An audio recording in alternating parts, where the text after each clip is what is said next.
Semantic Drift Trap. The semantic drift trap is one of the most invisible yet dangerously deceptive traps your mind can fall into. It begins subtly, so subtly that you won't notice it happening. A single word, idea, or phrase you once understood clearly begins to mutate over time, not through debate, not through conscious learning, but through repetition, reframing, and social osmosis. Its meaning drifts just far enough from its original definition that your internal compass starts to falter. Take words like freedom, respect, or abuse. Once, these words had clarity, boundaries, emotional weight, but the more they're twisted by media, movements, or manipulation, the more ambiguous they become. Someone can claim respect to mean obedience. Freedom becomes selfishness. Abuse becomes disagreement. And as the definitions slip, so do your instincts. The real danger isn't that you start using the word wrong. It's that you start thinking wrong. You'll defend something harmful because it's labeled progress. You'll feel guilty for questioning a toxic idea wrapped in once noble language. You'll argue passionately for something you no longer understand because the word still feels familiar, even though the meaning has been corrupted beyond recognition. This is how ideologies hijack the brain. They don't need to convince you. They only need to rename what you already believe. Semantic drift rewires your judgment through language, and by the time you realize you've changed your mind, it's not your mind anymore. It belongs to the new definition someone else implanted. You didn't choose to believe differently. You were linguistically reprogrammed, and you never even noticed. Obligation creep. Obligation creep is the silent, suffocating trap that convinces you to give more, carry more, and sacrifice more without ever being directly asked. It doesn't demand, it doesn't scream, it whispers in favors, expectations, and unspoken emotional debts. One small yes becomes a habit. One moment of help becomes a role. One act of kindness becomes a leash you never see tightening. It often starts with something simple. A friend needs help moving. A coworker asks you to cover their shift. A family member needs emotional support again. You say yes because you care, because you're responsible, because you're the strong one. But slowly, what was once generosity becomes your duty. You're no longer being asked. You're being assumed. And the most twisted part? If you ever try to pull back, you're met with confusion, guilt, or outright punishment. But you always do this. I thought you were reliable. You've changed. You haven't changed. You've just started noticing how much of yourself you've handed away. Obligation creep doesn't just steal your time. It erodes your self-worth. It convinces you that your value lies solely in what you provide, that if you ever stop being useful, you'll stop being loved. And so you overextend. You break your own boundaries. You say yes when everything in your body screams no. It's not that others always mean to manipulate you, but once you've taught them you'll always say yes, they stop checking if you can. They just take, and you just give, until you forget you had a choice at all. Consensus illusion. The consensus illusion is the psychological noose that tightens around your beliefs until they are no longer truly yours. It's the trap that convinces you everyone agrees, even when they don't. You scroll through your feed, sit in a meeting, join a group chat, and slowly begin to absorb the same opinions, the same phrases, the same reactions, repeated over and over, not because they're true, but because they're loud, because they're constant, because they're safe. This illusion feeds on silence. Most people don't speak up, not because they agree, but because they're afraid. They don't want to be shamed, mocked, ostracized, or misunderstood, so they nod, they like the post, they stay quiet, and their silence becomes part of the illusion, convincing you that what you're seeing is unanimous when it's really just a carefully filtered echo. The danger is that your mind starts conforming without your consent. You begin to question your instincts, dilute your doubts, reshape your opinions just enough to avoid friction. You'll second-guess your judgment because no one else seems to see what you see. You'll believe the crowd knows better because standing alone feels like madness. And once you internalize the illusion, you become part of it. You suppress your voice, reinforcing the silence for others. The room may be filled with people who disagree, who feel lost, who are waiting for someone to speak the truth, but no one does because everyone believes they're alone. That's the prison of consensus illusion. You're surrounded by invisible allies, but trapped in fear, wearing the same mask as your jailers. Altruistic blackmail. Altruistic blackmail is the weaponized guilt that turns your kindness into a cage. It doesn't shout. It pleads. It doesn't command. It quietly insinuates that if you truly cared, you'd sacrifice more. That love means surrender. That empathy means compliance. It wraps manipulation in the language of morality so that every no feels like betrayal and every yes becomes a surrender of your own needs. You'll hear it in subtle phrases. After all I've done for you. If you were a good friend, you're the only one who can help me. The words are carefully chosen, draped in vulnerability, and framed as emotional appeals. But beneath them is a silent threat. If you don't give me what I want, you're not a good person. This trap thrives on your best traits, your compassion, your loyalty, your integrity. It uses your conscience as a leash. You start to give, not because you want to, but because you're afraid of what it says about you if you don't.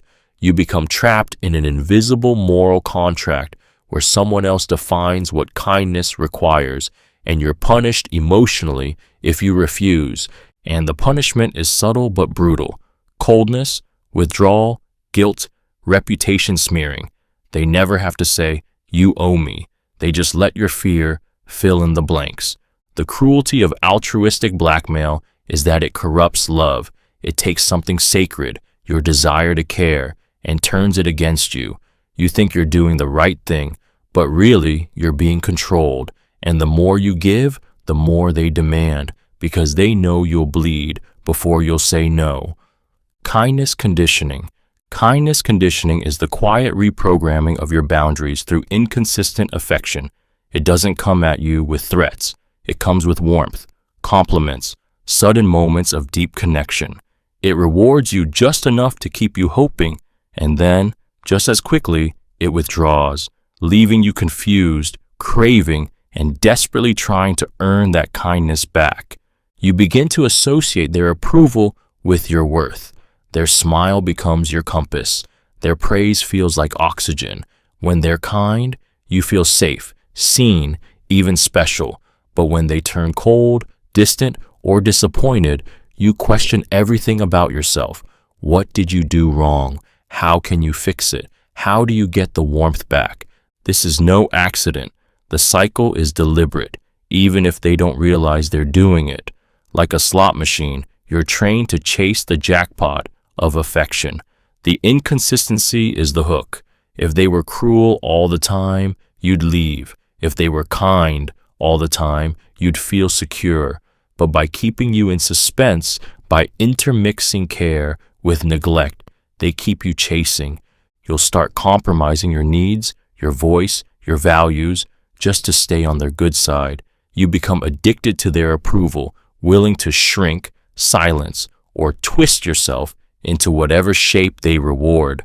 And the worst part? You won't even realize it's happening. You'll call it chemistry. You'll say they're just complicated. You'll blame yourself for not being enough. But it's not you. It's the trap. The kindness wasn't unconditional. It was a leash. And the more you chase it, the further away from yourself you fall. Dissonance Drift. Dissonance Drift is the quiet war inside your mind that changes who you are, not with force, but through slow erosion. It begins the moment your actions no longer align with your values, not in one dramatic break, but in a series of small, seemingly harmless compromises. You do something you once said you never would. You justify it, just this once, just this time, just for now. But your mind notices the conflict, the unease, the discomfort, And to protect you from that tension, it starts to adapt. Your beliefs begin to bend, not because they were wrong, but because they're no longer convenient.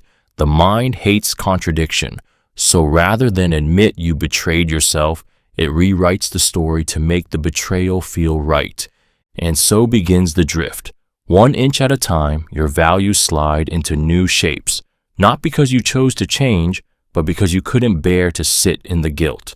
And soon, you're defending things you once opposed, justifying behaviors you once condemned, not out of evil, but out of emotional survival.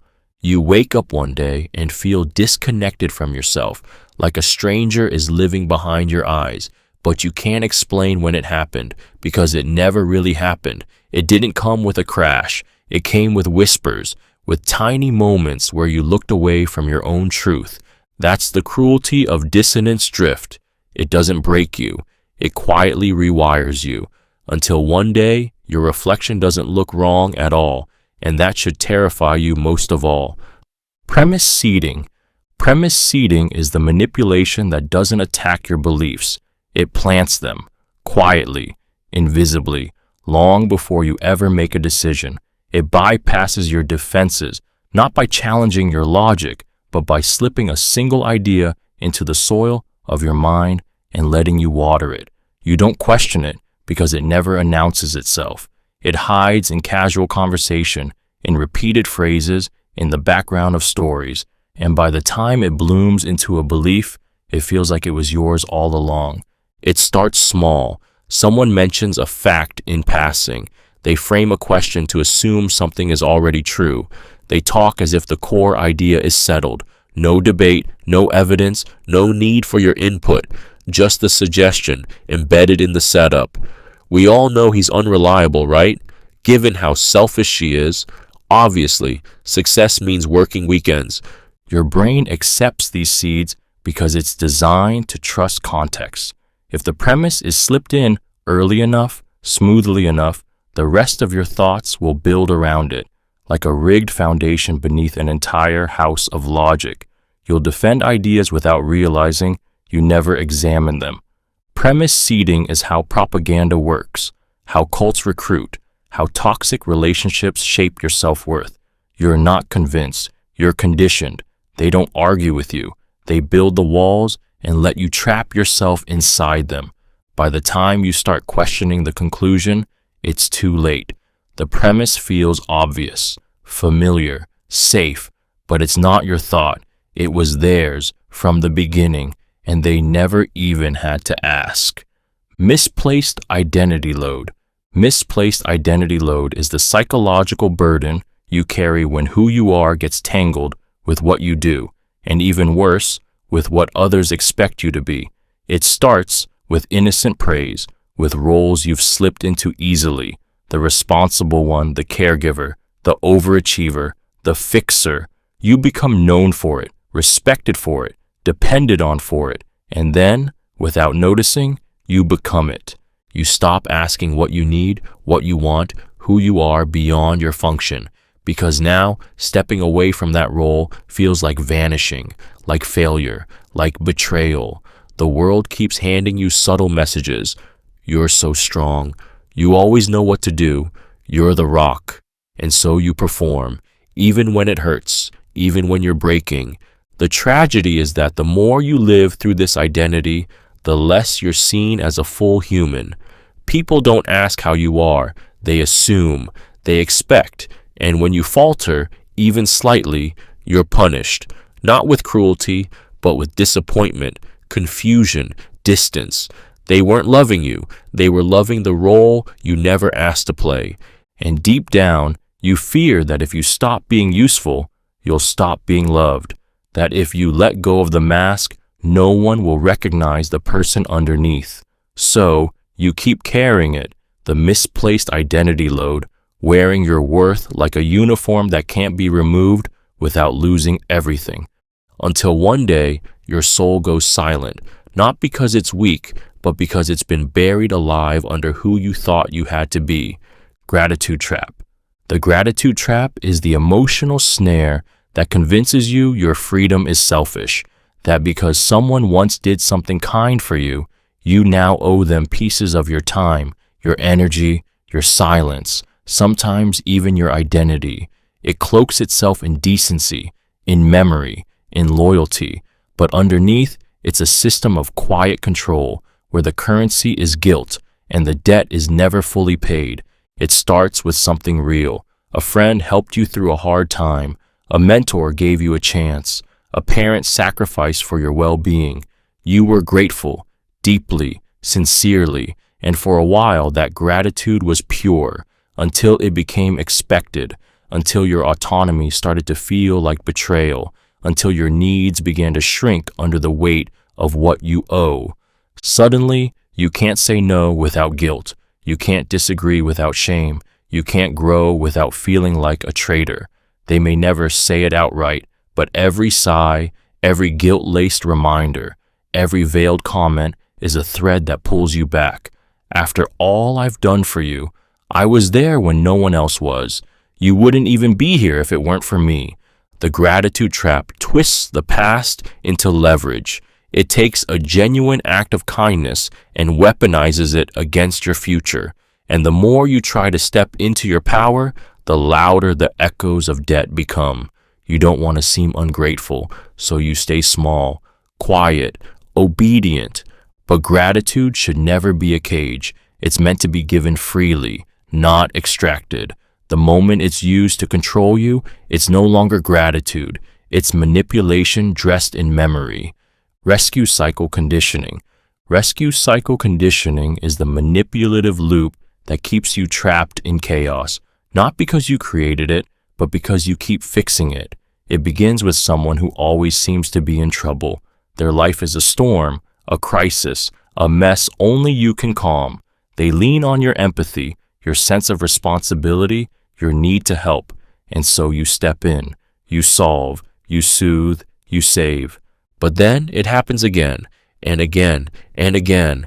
Every time they fall, they come to you, not for growth, not for change, but for rescue. And every time you respond, you teach them the same lesson. They don't have to fix anything, because you always will. This conditioning doesn't just trap them, it traps you. Your identity becomes the rescuer. Your self-worth gets tied to their dysfunction. If they're okay, you feel okay. If they're not, you blame yourself.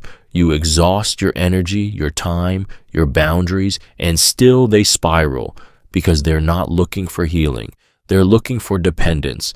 And whether they know it or not, they've trained you to be their safety net. And worst of all, the moment you pull back, even slightly, you become the villain. You've changed. You don't care anymore. I guess I can't count on you. The very person who drains you now demands your loyalty as proof of love, and you feel torn because if you walk away, who will catch them? That's the rescue cycle. You didn't build the fire, but you keep burning trying to put it out over and over until one day you're the one who needs saving, and there's no one left to pull you from the flames. Sanity gaslighting. Sanity gaslighting is the most corrosive attack on your reality, one that doesn't just distort the truth, but poisons your ability to know it. It doesn't argue with your facts. It erodes your perception. It takes your lived experiences, your instincts, your memories, and whispers, "You're overreacting. That never happened. You're being dramatic." Until your own mind becomes the battlefield. It begins subtly. You express confusion or hurt, and they laugh. You remember things differently, and they insist you're wrong. With convictions so cold and calm, you start to wonder if you're losing grip. They call your reactions irrational, your boundaries extreme, your emotions unstable. And when you try to defend yourself, they twist it further. You're crazy. You always do this. See, this is exactly what I mean. The genius of sanity gaslighting is that it doesn't just make you question them, it makes you question yourself. Your anger feels unjustified. Your pain feels invalid. Your memory feels broken. You become a ghost in your own life, watching yourself shrink into silence because speaking only leads to more confusion, more blame, more shame. This trap leaves no bruises, but it devastates the soul. You stop trusting your gut. You second-guess your every thought. You apologize for things you didn't do, feel guilty for things you didn't cause, and beg for forgiveness just to feel sane again. They don't have to control your actions, because once they've shattered your grip on reality, you'll do it to yourself. And the cruelest part? No one sees it. You seem off, emotional, irrational, but the real madness isn't inside you. It's being fed to you, one distorted moment at a time. False nuance trap. The false nuance trap is the intellectual smokescreen that turns clarity into confusion and truth into something negotiable. It seduces you with sophistication, insisting that it's more complicated than that, even when it isn't. It hides behind clever language, endless qualifiers, and the illusion of maturity. And the moment you demand a clear stance, it recoils, accusing you of being simplistic, black and white, or emotionally reactive. It's the trap that makes you question your gut when something feels obviously wrong. You're told you just don't understand the context, that there are layers you're missing, that your moral compass is naive. And so instead of trusting your instincts, you defer, you freeze, you hesitate, because what if they're right? What if you are missing something? What if your clarity is ignorance in disguise? But often, false nuance isn't about depth, it's about distortion. It's a shield people use to avoid accountability, to excuse harm, to justify manipulation, abuse, or cowardice. It frames things in so many angles with so many exceptions that the truth becomes unrecognizable, not because it doesn't exist, but because it's been buried under endless maybes, and it depends.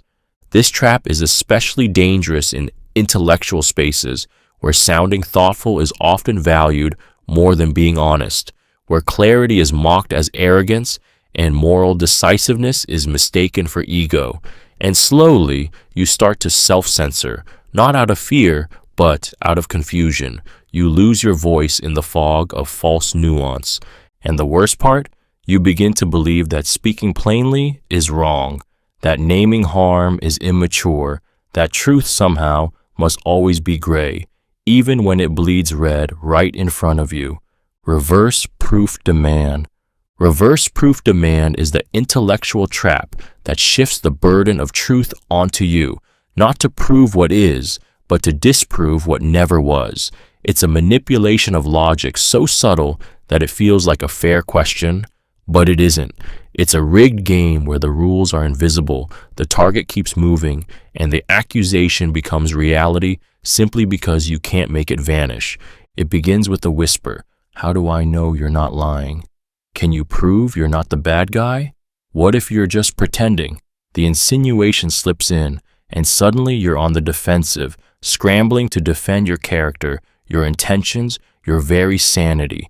Even though nothing was proven against you, you now have to prove a negative, prove what didn't happen, prove what isn't true. But you can't. You can't prove you didn't lie unless you record every word you've ever said. You can't prove you're not manipulative without letting someone dissect your every motive. You can't prove you're not hiding something because suspicion isn't based on evidence. It feeds on your inability to make it disappear. This trap poisons relationships, arguments, and self-perception. It puts you on trial without evidence. It builds a courtroom in someone's imagination and forces you to defend yourself against shadows. And the more you defend, the guiltier you look. Because if you weren't guilty, why are you trying so hard? Reverse proof demand isn't a question. It's a verdict disguised as curiosity. And the moment you accept the challenge, you've already lost, because truth no longer matters, only doubt does. Victim halo effect. The victim halo effect is the psychological distortion that shields someone from accountability simply because they've suffered. It tugs at your heart, hijacks your empathy, and paints pain as proof of moral authority. The moment someone shares their trauma, their failures, or how others have wronged them, something shifts in your mind. You begin to see them not just as a person in pain, but as someone who must be good, honest, and right. But pain doesn't equal purity, and suffering doesn't guarantee virtue. People can be hurt and still hurt others. They can be wounded and still manipulative, yet the victim halo wraps around them like armor, making any criticism seem cruel, any questioning seem heartless. You hesitate to speak truth. You forgive things you wouldn't tolerate from anyone else because they've been through enough. This effect is especially powerful in group dynamics. A person who shares their suffering often becomes untouchable. They're given sympathy, loyalty, even power. And if they act out, those who object are labeled insensitive, toxic, or abusive. The room shifts, not around truth, but around trauma. And the most dangerous part?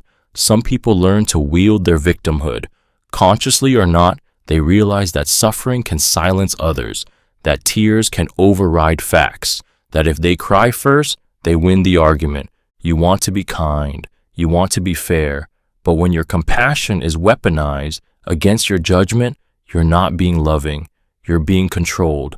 The victim halo blinds you to complexity, shields toxicity, and lets manipulation wear the mask of innocence. And by the time you see clearly, the damage is already done. Kind hostage trap. The kind hostage trap is the silent prison built with softness instead of chains. It doesn't hurt you, it holds you. It doesn't scream, it pleads. It's the toxic dynamic where someone treats you just well enough to keep you from leaving, but never well enough to make you feel safe, seen, or truly valued. You stay, not because you're happy, but because you feel too guilty to leave. This trap wears a warm mask. They're not cruel. They remember your birthday. They apologize, eventually. They do the bare minimum, just enough to stir your hope, to convince you that they care deep down. And every time you think of walking away, a small, fragile moment resurfaces. That time they cried. That time they said thank you. That one beautiful day they made you feel special. You cling to it like proof. Maybe it's not that bad. Maybe they're trying. Maybe I'm expecting too much. But deep down, you know you're negotiating with fear. You fear hurting them, disappointing them, being seen as selfish. So you stay, you tolerate, you bend, not because the relationship is good, but because it isn't quite bad enough to justify escape. And that's the genius of the kind hostage trap. It leverages your empathy against your freedom. You're not shackled by cruelty, but by almost love, by half-kindness, by the unbearable weight of what could be. You stop asking whether you're fulfilled. You only ask whether you have the right to leave. But rights don't matter when your heart is tied to someone else's sadness. You're not staying because they love you. You're staying because they might fall apart if you don't. And that's not love. That's captivity. Deferment Loop. The deferment loop is the seductive trap that convinces you that relief, change, or clarity is always just around the corner, but never right now. It whispers that the hard conversation can wait, that your boundaries can be set later, that your dreams, your rest, your truth can all come after this week, after they calm down, after the next crisis passes, after they finally understand. And so you wait. It feels reasonable, even noble. You're not giving up. You're being patient. You're buying time. But time isn't what you're buying. You're selling yourself in pieces, one postponed boundary at a time, one swallowed truth, one silenced need. And the longer you delay, the harder it becomes to act, because inertia isn't passive, it's paralyzing. You start to build your life around when they change, when it's safe, when the timing is right. But when never comes, because the people who benefit from your silence will always offer just enough hope to keep you deferring. A kind word here, a promise there, a breadcrumb of affection to make you believe they're almost ready, that it's almost time, just not yet. And slowly, you begin to rot inside your own patience. Your voice withers, your self-respect erodes. You call it endurance, you call it love, but deep down, you know you've confused waiting with living. The deferment loop doesn't just waste your time, it devours your courage. It convinces you that discomfort is worse than despair, that as long as you're almost there, you're okay. But almost isn't a future, it's a leash, and it only tightens the longer you pretend you're free. Emotional Inversion Trap. The emotional inversion trap is the mind-warping manipulation that makes you feel guilty for being hurt, and them feel justified for causing it. It flips the emotional script so thoroughly that by the end, you're the one apologizing for reacting, for feeling, for speaking up. They wound you, then act like they're the ones bleeding. And in your confusion, your empathy, your exhaustion, you start to believe them. It starts with a confrontation, calm, honest, vulnerable. You try to express a boundary. You say something hurt you. You ask for clarity or respect or change. But instead of reflection, they recoil. Their eyes widen. Their tone trembles. Suddenly, they're offended, heartbroken, devastated that you'd even think they could do such a thing. How could you say that about me? I was just trying to help. You always assume the worst. You feel your power slipping as they rewrite the roles. They become the misunderstood victim, and you, the abuser, the selfish one, the cold, unfair, overly emotional aggressor. You begin to doubt yourself. Was I too harsh? Did I make this worse? Am I the problem here? And just like that, your pain becomes their evidence, your tears, their vindication. This trap is devastating because it weaponizes your compassion. You're punished for feeling, silenced for noticing, and emotionally blackmailed into submission. You stop speaking up, not because the pain went away, but because every time you try to explain it, you're made to feel like the villain. And that's the inversion. They break you, then make you hold their wound. They never have to apologize, because somehow you always do. Intellectual Paralysis Trap. The intellectual paralysis trap is the quiet assassin of your voice, your confidence, and your sense of direction. It hides behind the illusion of wisdom, whispering that you never know enough to act, speak, or decide. That until you've read one more book, watched one more lecture, heard every side, explored every nuance, you're not ready. And so you hesitate, you overthink, you stay silent, not because you don't care, but because you've been convinced that certainty is dangerous and clarity is arrogance. This trap is built by fear, fear of being wrong, fear of being judged, fear of looking foolish, and the world will feed it gladly. You'll be told your understanding is incomplete, that others know better, that if you were smarter, humbler, less emotional, you'd keep studying instead of speaking, and soon your intelligence becomes your prison. You mistake doubt for integrity, inaction for maturity. But the truth is, you'll never know everything. No one does. And most of the people demanding your silence aren't wiser. They're just louder. They weaponize complexity to stall your conviction, to keep you passive, to keep you from realizing how much you already do understand. You begin to wait for permission to speak, proof you're qualified, but it never comes. And every time you choose safety over truth, your voice fades further into the background, not because you lack knowledge, but because you've surrendered to the lie that certainty is sin. Intellectual paralysis doesn't honor truth. It buries it. And eventually, if you stay too long in the prison of not enough, you'll forget what your voice even sounded like when it still had the courage to speak. Silent consensus trap. The silent consensus trap is the lie that grows louder every time you stay quiet. It's the false agreement that forms when no one speaks up, when discomfort is swallowed, when truth is choked down in the name of politeness, fear, or self-preservation. You sit in the room, you hear the lie, you feel it burning in your chest, but you say nothing. And because you say nothing, it becomes the truth. This trap doesn't need manipulation. It only needs your silence. In meetings, in families, in friend groups, in movements, one dominant voice speaks with confidence.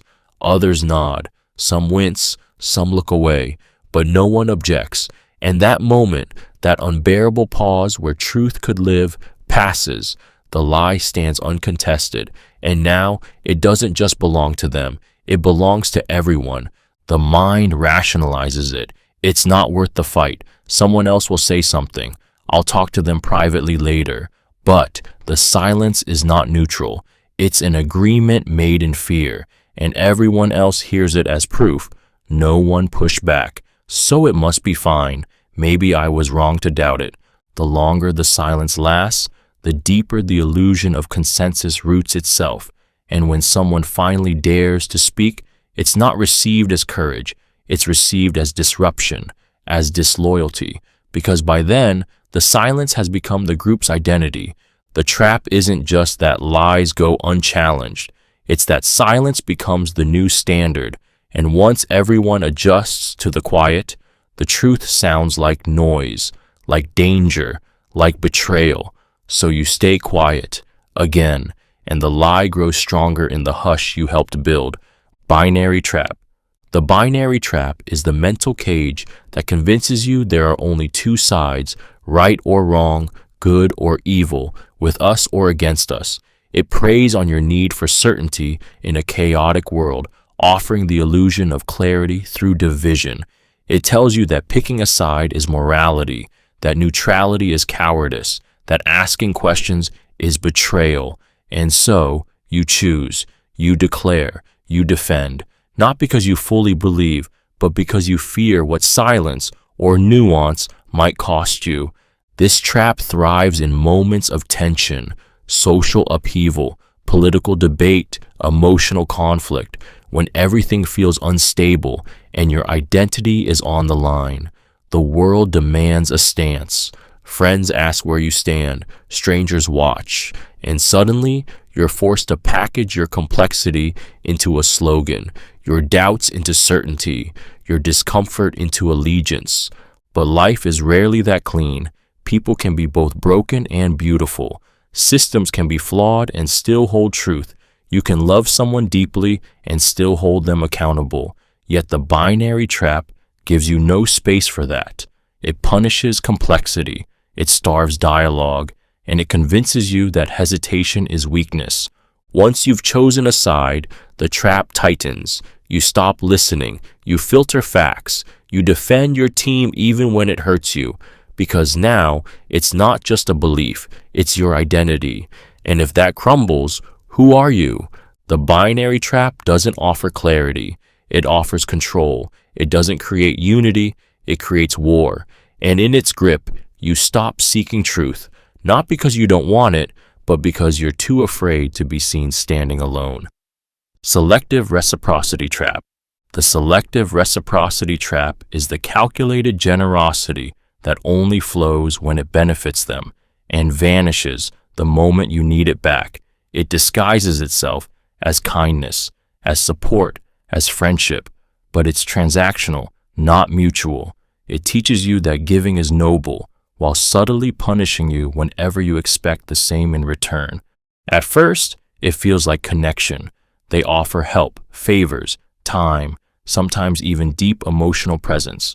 You feel seen, cared for, you start to trust, and when the moment comes where you reach out, vulnerable and needing something small in return, everything changes.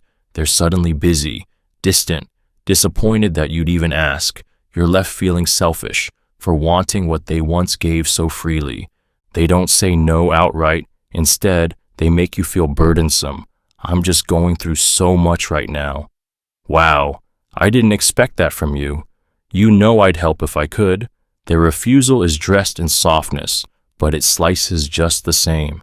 And you start questioning if your needs were too much. You start pulling back, giving more, asking for less. And that's the trap. They condition you to believe that love, loyalty, or support only flows one direction, from you to them. You earn affection by serving. You keep peace by staying small. You matter, but only when you're useful.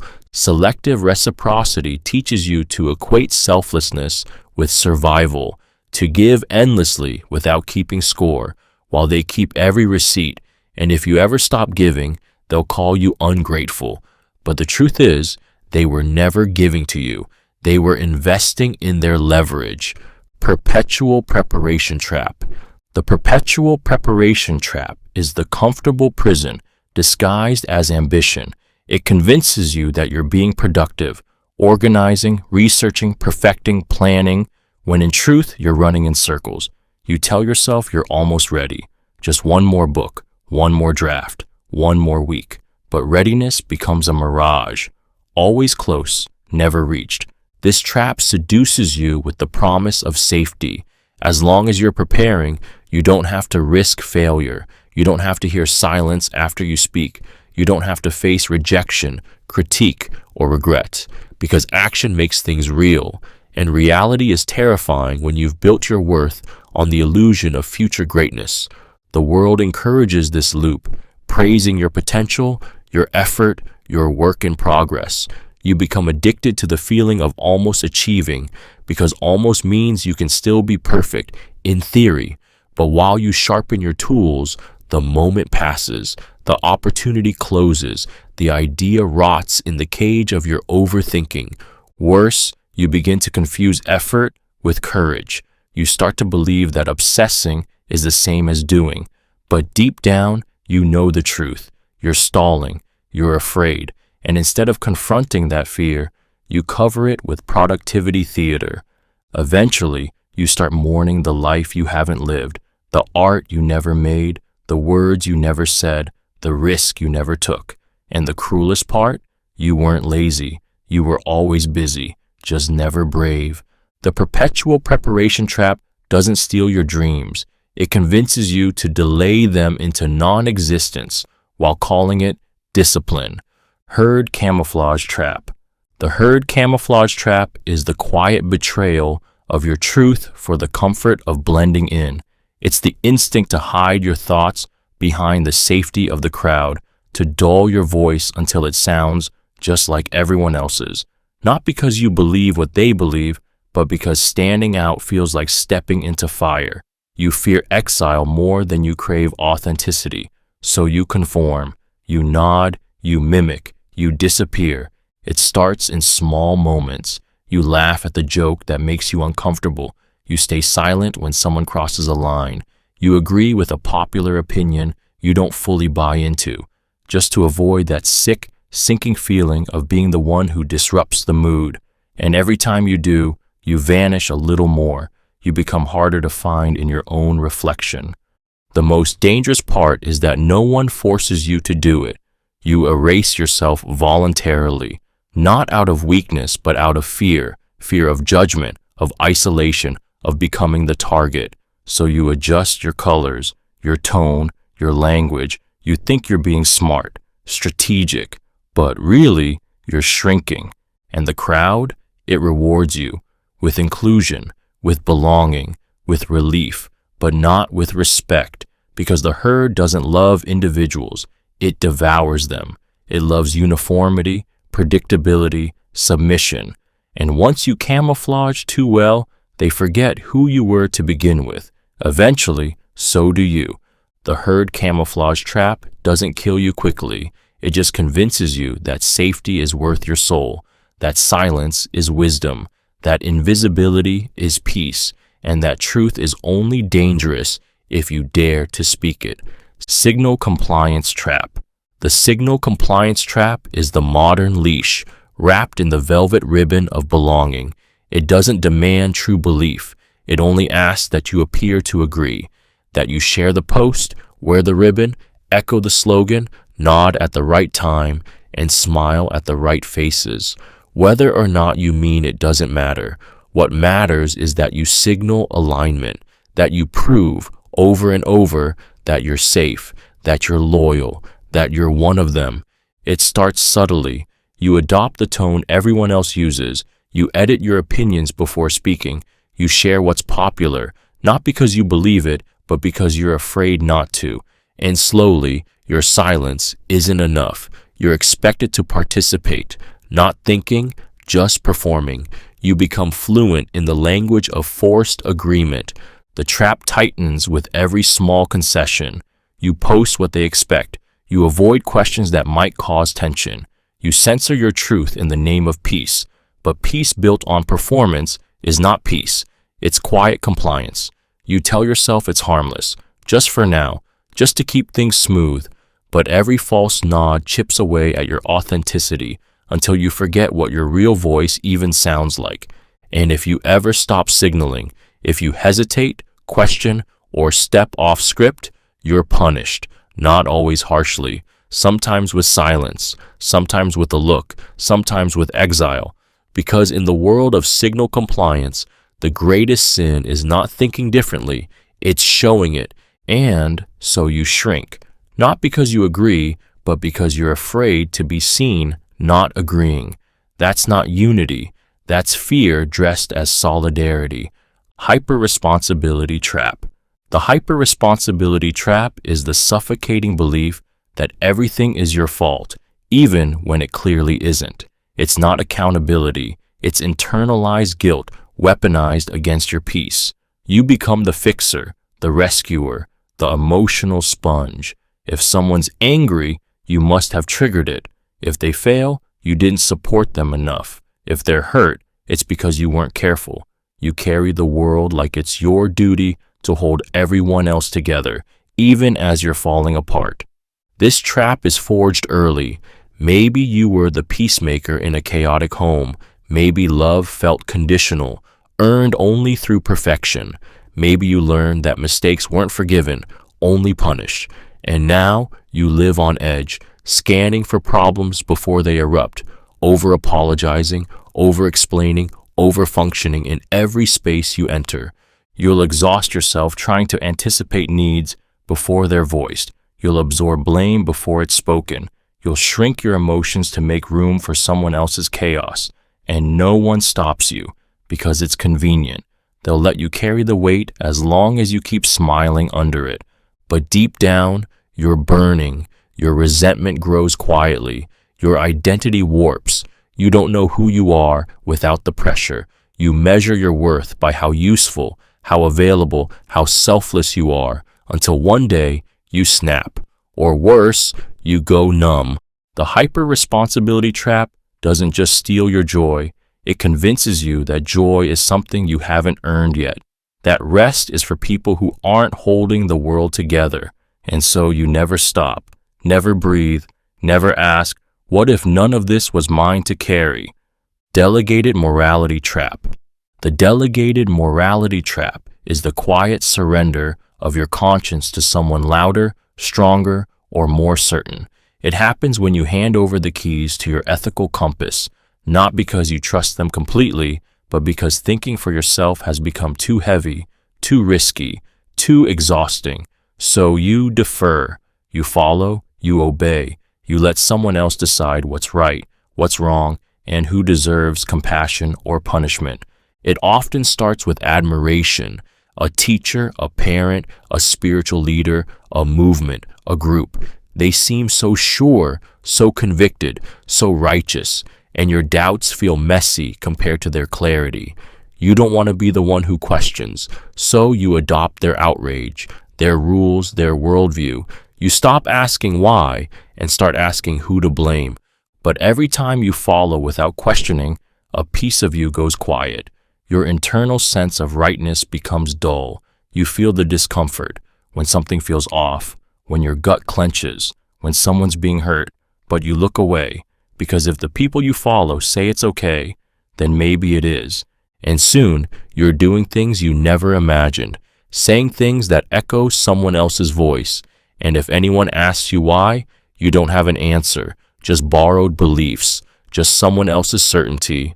The most terrifying part of the delegated morality trap is how easy it is to mistake obedience for virtue. You think you're being good, but really, you're just being compliant. And if the person you've handed your conscience to becomes corrupt, they won't have to silence you. You'll do it yourself, out of loyalty, out of fear, out of habit. Soft authority trap. The soft authority trap is the illusion of safety wrapped in subtle dominance. It doesn't bark orders or flex control. It smiles, it listens, it speaks gently, wisely, even lovingly. But beneath the softness is an unspoken rule. I know better than you. and slowly you stop trusting your own judgment, not because they silenced you, but because they guided you away from your voice. It begins with advice that sounds helpful, suggestions that feel insightful. They quote studies, drop wisdom, offer solutions to problems you didn't ask them to solve. You feel grateful, even flattered. They seem so composed, so certain, so clear, and when you hesitate or push back, they don't get angry, they sigh. They say things like, "I understand where you're coming from, but," or "you'll see in time." You start to defer, not out of fear, but out of doubt. Your instincts feel childish next to their calm certainty. You second-guess your ideas before even speaking them. You rely on their approval, their logic, their framing of the world, and the more you align with them, the more they reward you with validation, with access, with a seat close to their power.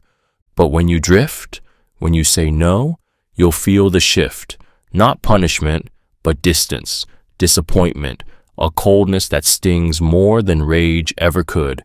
You'll feel foolish for questioning them, ungrateful. You'll start chasing the warmth again, mistaking submission for harmony. The soft authority trap doesn't enslave you with force. It makes you want to follow. It trains you to trade autonomy for affirmation. And by the time you realize you've lost your voice, theirs is already echoing in your head, soft, soothing, and absolute. Empathy drain trap.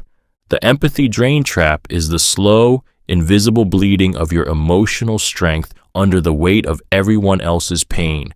It starts with care, honest, human care. You listen, you comfort, you stay up late to talk them down, to talk them through, to carry their sorrow like it's your own, because you're strong, because they need you, because that's who you are. But the care never ends. One crisis bleeds into the next. One person turns into many, and suddenly you are the emotional dump site for every broken heart, every meltdown, every unhealed wound that someone else refuses to carry. And you keep showing up, because if you don't, who will? They thank you sometimes, but more often they just return for more, not to heal, but to repeat, not to connect, but to drain. You're not a friend, you're a sponge, and no one asks if you're okay. They assume you are, you always are, until you're not. You start to feel hollow, numb, bitter. You begin to resent the very people you tried to help, but you say nothing because what kind of person resents suffering? You doubt yourself. Maybe you're the problem. Maybe you should be able to carry it all, but you're not supposed to be everyone's emotional reservoir. Empathy isn't infinite. When your heart becomes a vessel for other people's storms, eventually the flood comes for you. And when it does, you'll find yourself completely alone because no one thought to ask the strong one if they needed saving too. Circular virtue trap. The circular virtue trap is the twisted loop where morality is no longer about doing what's right, but about appearing right within a closed system of approval. It rewards you not for integrity, but for conformity to a set of ever-shifting, self-referential rules. And once you're in, questioning those rules isn't just frowned upon, it's seen as immoral, because the virtue has become the dogma, and the dogma is protected by fear. It starts with a cause, a belief, a movement you care about. You want to be good, just, compassionate. You listen, you learn, you follow the language. At first, it feels empowering, like you're becoming a better person, but slowly, the standards change. What was virtuous yesterday is problematic today. You scramble to keep up, to stay in the good graces of the group, the ideology, the culture. You begin to speak in borrowed phrases. You post, share, and signal not because it comes from your soul, but because silence feels dangerous. Dissent is heresy. Nuance is betrayal. You watch people get devoured for a single wrong sentence, and your spine folds a little more each time. And the trap? It's that you can never win. There is no end. There is no arrival. Only constant correction, constant penance, constant performance. The system feeds on fear, and the virtue is never about compassion. It's about control. Eventually, you stop asking yourself, is this right? And instead ask, will this be approved? You measure your goodness by how safely you navigate the minefield. But morality rooted in fear is not morality at all. It's obedience, disguised as virtue, circling endlessly until your own voice disappears in the applause of your compliance. Coercive compassion trap. The coercive compassion trap is the twisted demand that you must care on someone else's terms or be seen as heartless. It doesn't ask you to feel, it orders you to. It tells you who deserves your empathy, how you must show it, and what outrage you must echo. And if you hesitate, if you choose quiet reflection over loud allegiance, you are branded cold, cruel, or complicit. This trap weaponizes morality. It takes your natural desire to be a good person and shackles it to performative loyalty. You're not allowed to feel things your own way. You're told how to hurt, when to speak, and what to feel sorry for, not by your heart, but by a social script written in emotional blackmail. You begin to notice it when compassion becomes a test, when empathy isn't about connection anymore, but submission, when someone's suffering becomes ammunition to silence your questions. You are told that if you really cared, you wouldn't ask for context.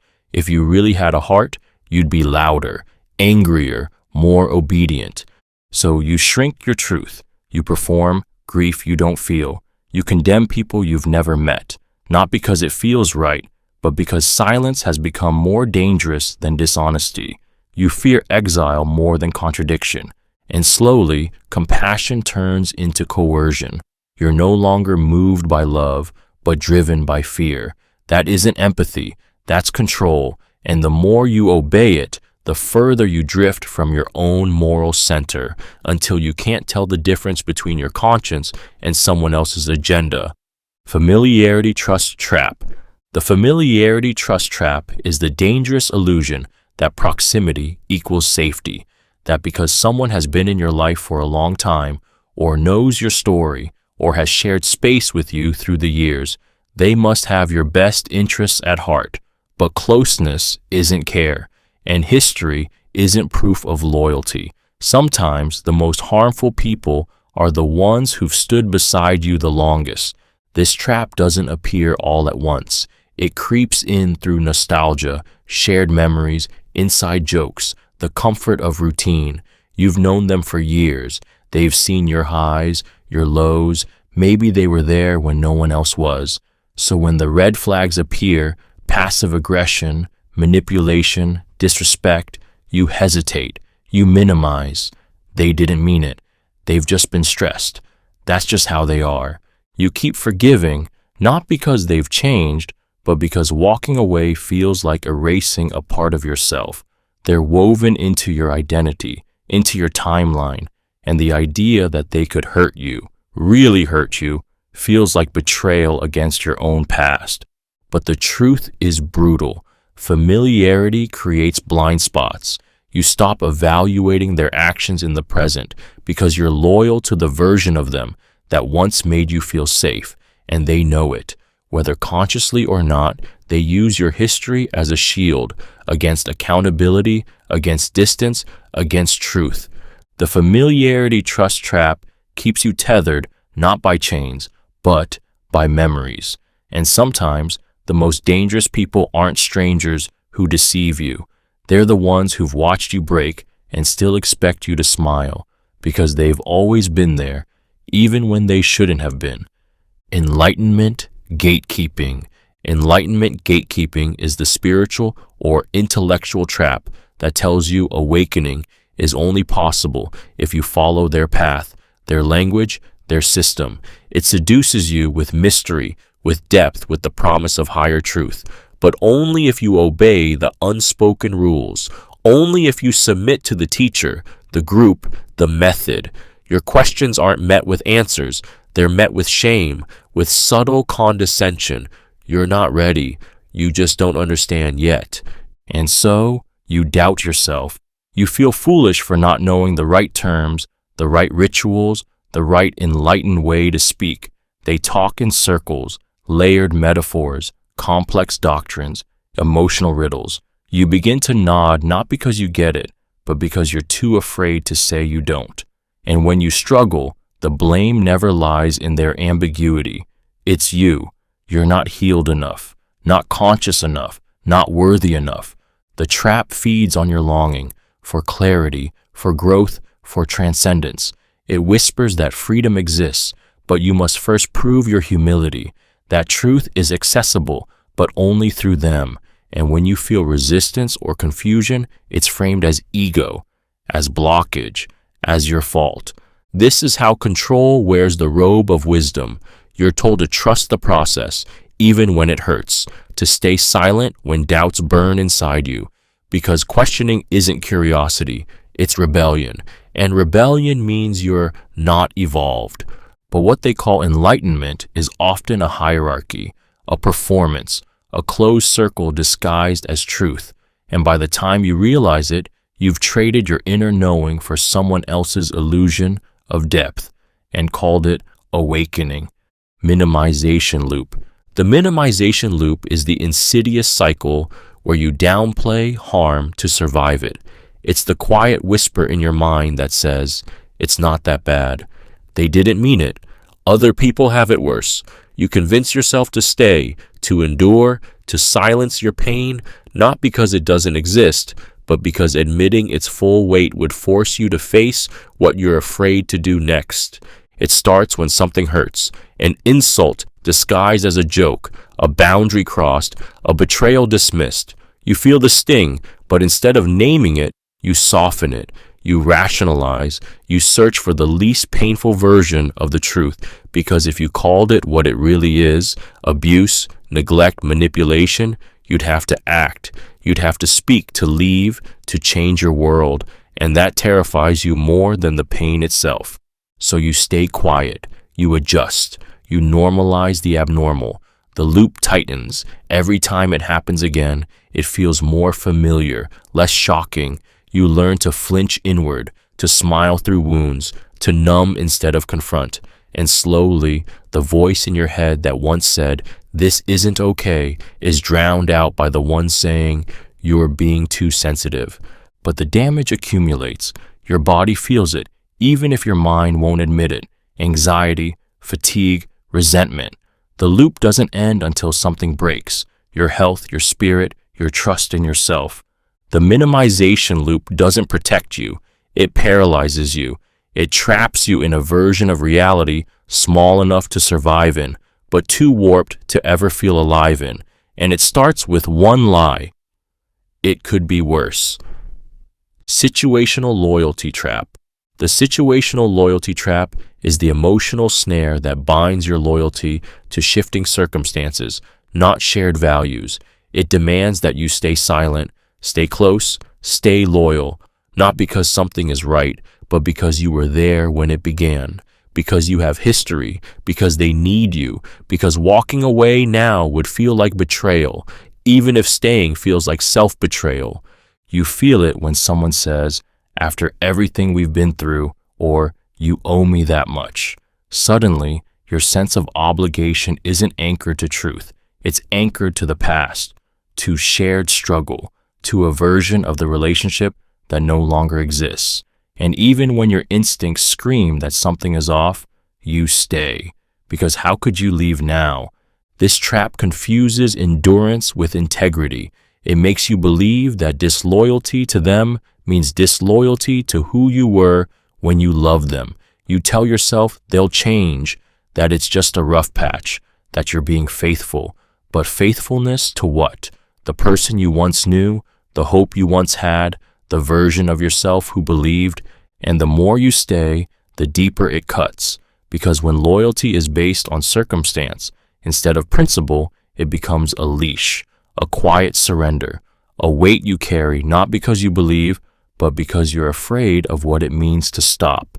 You start to shrink so they don't feel abandoned. You compromise so they don't feel judged. And one day you realize the loyalty was never mutual. It was conditional, situational, and you've been loyal to a ghost while betraying yourself in plain sight. Fake balance trap. The fake balance trap is the seductive lie that every truth has an equal and opposite side worth validating. It cloaks itself in fairness, in reason, in the illusion of open-mindedness, but beneath its polished surface, it demands that you water down reality just to make others more comfortable with it. It tells you to weigh lies and facts equally, to treat abuse and reaction as equivalent, to pretend neutrality is noble, when really it's cowardice in disguise. It starts with phrases like, "There are two sides to every story," or "Let's not take sides." And at first it feels wise, safe, but then someone shares their pain, and suddenly you're told not to judge too fast. You witness cruelty, and you're warned not to be biased. You begin to dilute your instincts in the name of balance until you're no longer sure where you stand, or if standing at all is even allowed. You begin to believe that strong conviction is extremism, that calling something wrong is just being emotional, that refusing to see the other side makes you close-minded, even when that other side is built on harm, on deception, on rot. The fake balance trap doesn't want truth. It wants silence. It wants you to soften your voice so that lies can be heard without discomfort. It trains you to compromise your clarity, to split the middle even when one side is dragging everything into darkness. But not all sides deserve validation. Not all stories are equal, and sometimes taking a side isn't divisive, it's necessary. The trap is in thinking that fairness means standing in the middle while others fall apart on either side. Identity loop trap. The identity loop trap is the invisible cage that forms when who you were becomes who you must always be. It's the pressure to stay consistent with a version of yourself that no longer fits because it's comfortable, familiar, praised. You cling to old beliefs, old habits, old labels, not because they're true anymore, but because letting them go feels like erasing the person others expect you to be. It begins with recognition.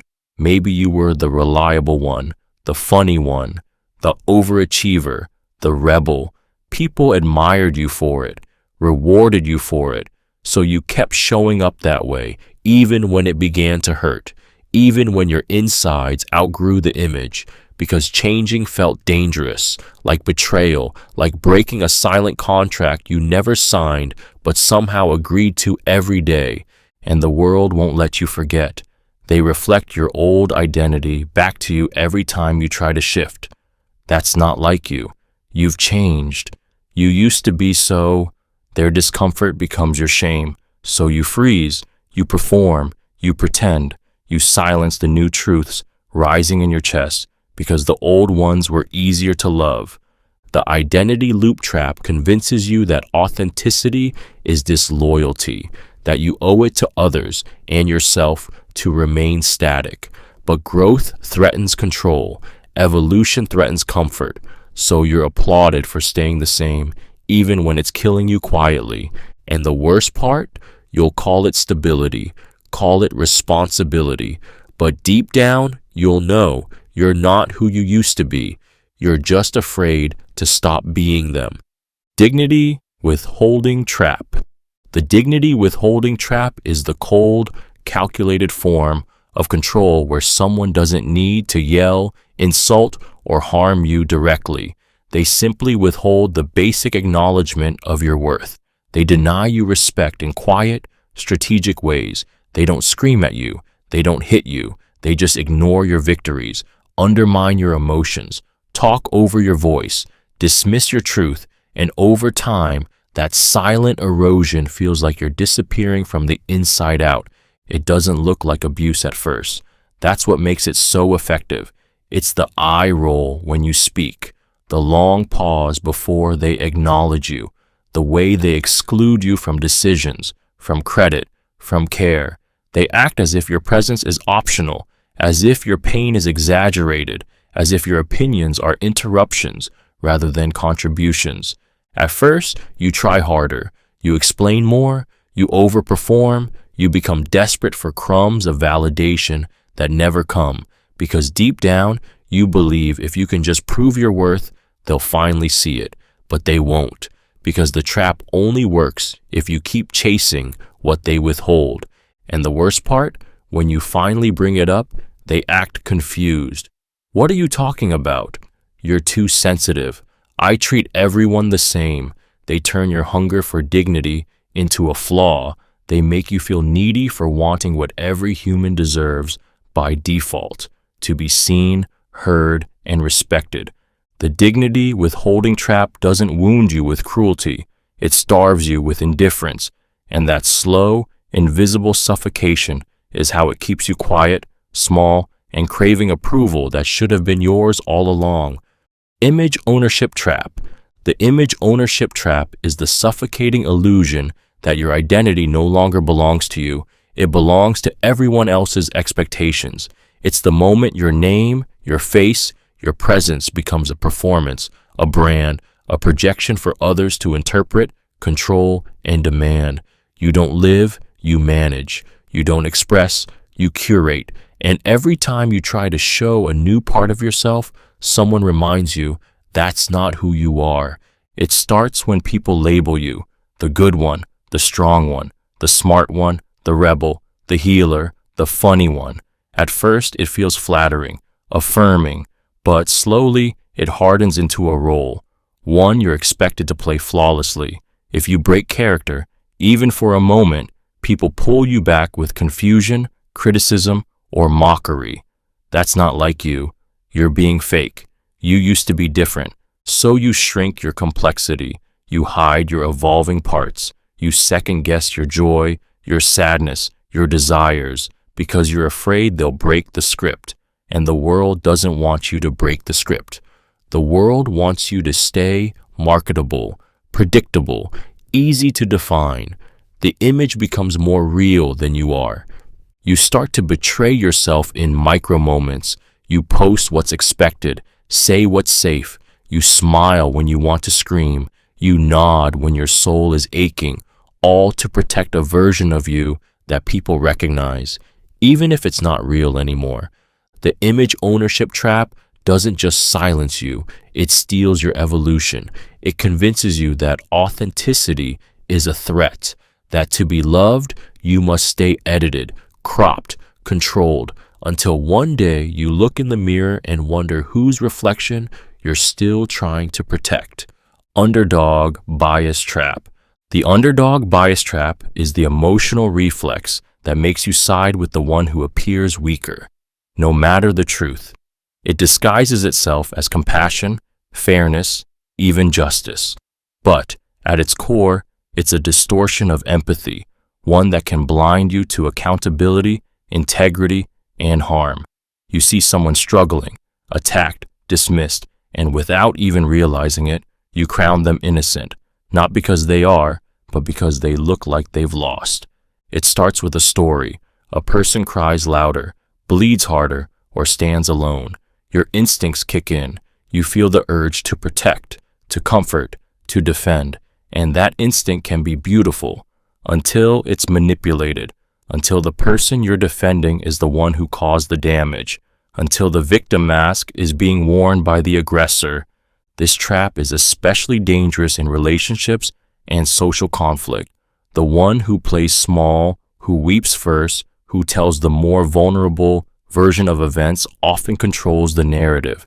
You hesitate to question them because doing so feels cruel, and you don't want to be cruel. You want to be good, but goodness without discernment is fertile ground for deception. The underdog bias trap exploits your humanity. It tugs at your heart so hard that you forget to use your head.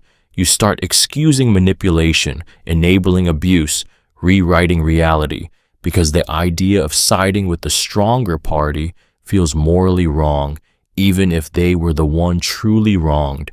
And by the time you see the damage, the real victim has already been abandoned, not by accident, but by your instinct to protect someone who simply looked like they needed saving.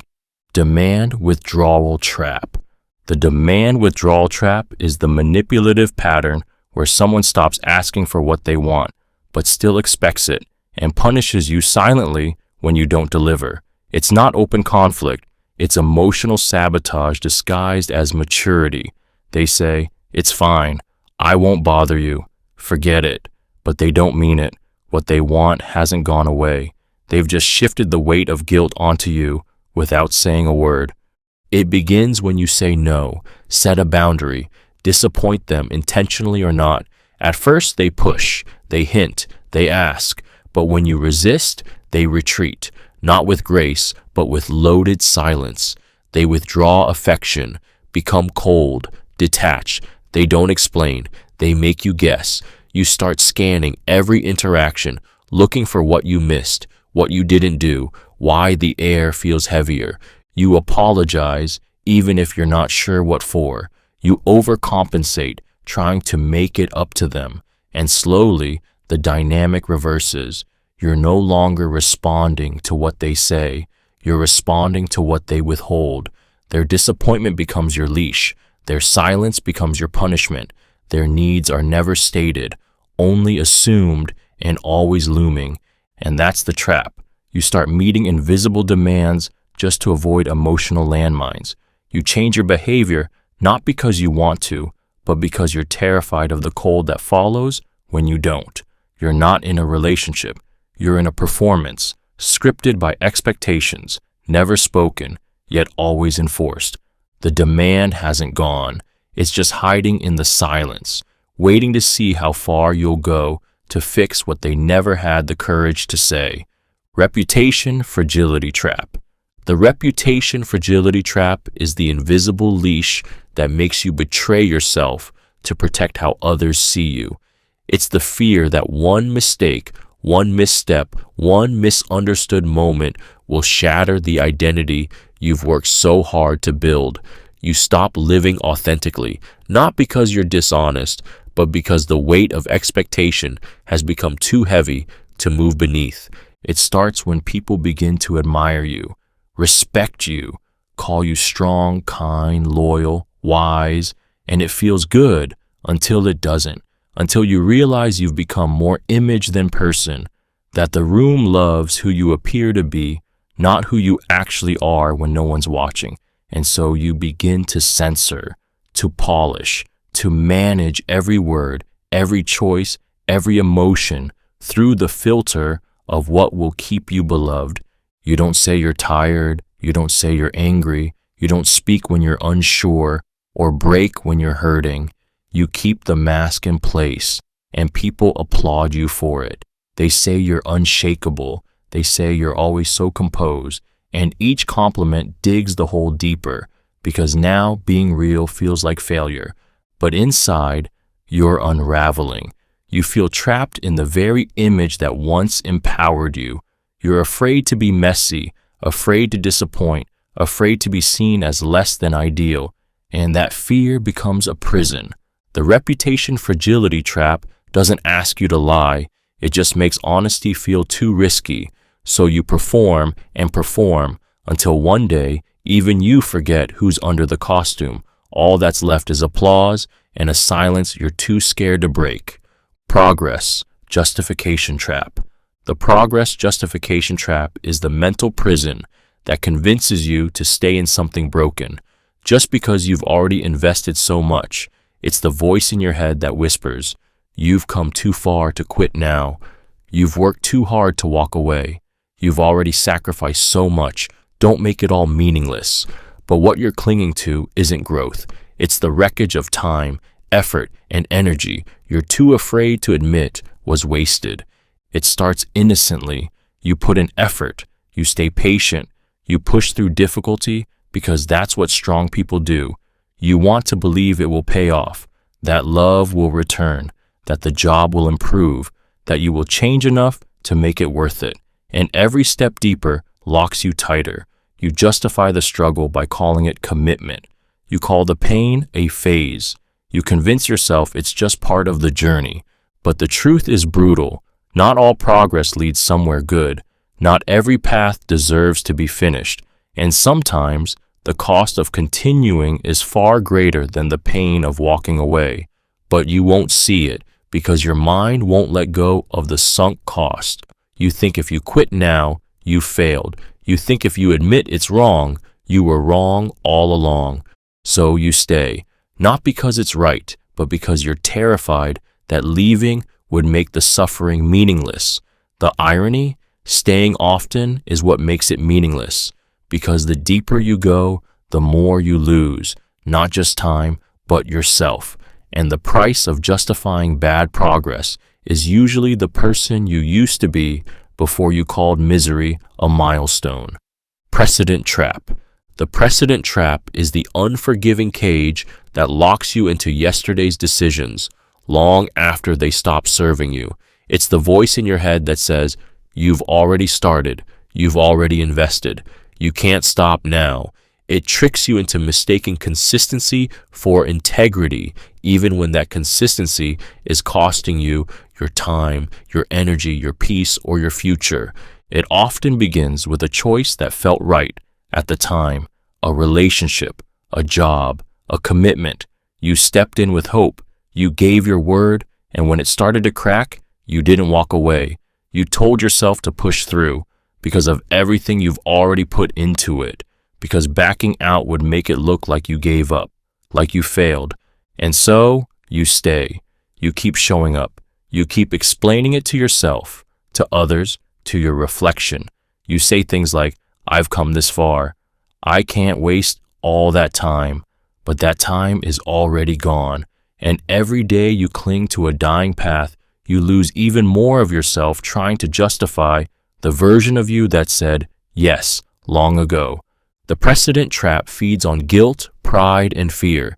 It convinces you that changing your mind is weakness, that walking away is betrayal, that self-preservation is selfish, so you double down, you suffer longer, and worst of all, you silence the part of you that knows better. This trap doesn't require chains, just momentum, just a single step in the wrong direction, and the belief that you have to keep walking because you already started, even when every step is leading you further from who you really are. Shame Calibration Trap. The shame calibration trap is the slow, surgical rewiring of your emotional tolerance, where repeated exposure to guilt, criticism, or humiliation dulls your response to it until you begin to accept what once would have broken you. It's not a sudden collapse. It's a gradual erosion, 1,000 tiny cuts to your sense of worth that eventually convince you maybe this is normal. It starts with small corrections, passive-aggressive remarks, dismissive tones, sarcastic digs disguised as jokes. You flinch, but you let it go. Then it happens again, only sharper, and again and again. You begin to brace for it, expect it, and worst of all, you start believing it. Because when shame becomes familiar, it stops feeling wrong. It starts feeling earned. The trap is that your internal compass doesn't break all at once. It tilts, slowly. You recalibrate what you deserve based on how often you're made to feel small. Eventually, apologies feel indulgent. Kindness feels suspicious. You shrink your needs, your voice, your very presence, just to avoid the next hit. And when it doesn't come, you feel grateful, not empowered. People around you may not notice. You're still functioning, still smiling, but your silence is heavy. Your boundaries are gone. You've become fluent in self-blame, addicted to the hope that if you're just good enough, the shame will stop. But it doesn't, because shame isn't just a feeling in this trap, it's the standard. And once your soul adapts to pain, it stops screaming. It just whispers, "This is fine," even when it's killing you. Caretaker's Dilemma. The caretaker's dilemma is the quiet heartbreak of loving others so deeply that you forget how to love yourself. It's the mental tug-of-war between compassion and self-preservation, where every choice feels like betrayal, either to them or to you. You pour yourself out again and again, not because you're asked, but because you can't stand to watch someone else fall. And even when you're drowning, you keep handing out pieces of your oxygen. It often starts with love. You see someone hurting, you see what they need, and because you're strong, because you're capable, you step in, you support them, you reassure them, you fix what breaks, even when you're breaking too. But slowly, the roles shift. Their survival becomes your burden, their peace becomes your mission, and your pain, it gets folded up, tucked away, labeled as selfish for even existing. The dilemma deepens when you start to burn out. You want to say no, to set limits, to reclaim your time, but then the guilt hits. What if they fall apart? What if no one else shows up? What if your boundary becomes their breaking point? You feel trapped between compassion and freedom, as if the two can't coexist. So you choose them again and again until your resentment turns to shame, until your own needs become foreign, until you forget what it's like to be held the way you hold everyone else. The caretaker's dilemma doesn't destroy you all at once. It erodes you slowly, through love, through loyalty, through the unbearable pressure of always being the strong one. And by the time you ask, "Who's there for me?" you're already too tired to hear the answer. Pathological Optimism Trap. The pathological optimism trap is the beautifully wrapped lie that keeps you stuck in suffering because you're convinced that tomorrow will magically fix today. It's not hope, it's denial. It's the refusal to see the truth in front of you, masked as relentless positivity. You keep telling yourself, things will get better. They didn't mean it. Next time will be different. But next time never comes because you've made a habit out of waiting for change instead of demanding it. It starts with good intentions. You want to believe in people, in love, in redemption. You hold on through hard days, painful words, broken promises, all in the name of hope. But when that hope becomes a shield against reality, you start rewriting the truth to protect your fantasy. You downplay the disrespect. You excuse the neglect. You romanticize the potential and ignore the pattern. This kind of optimism doesn't lift you. It traps you. It tells you to stay in the fire because rain might come.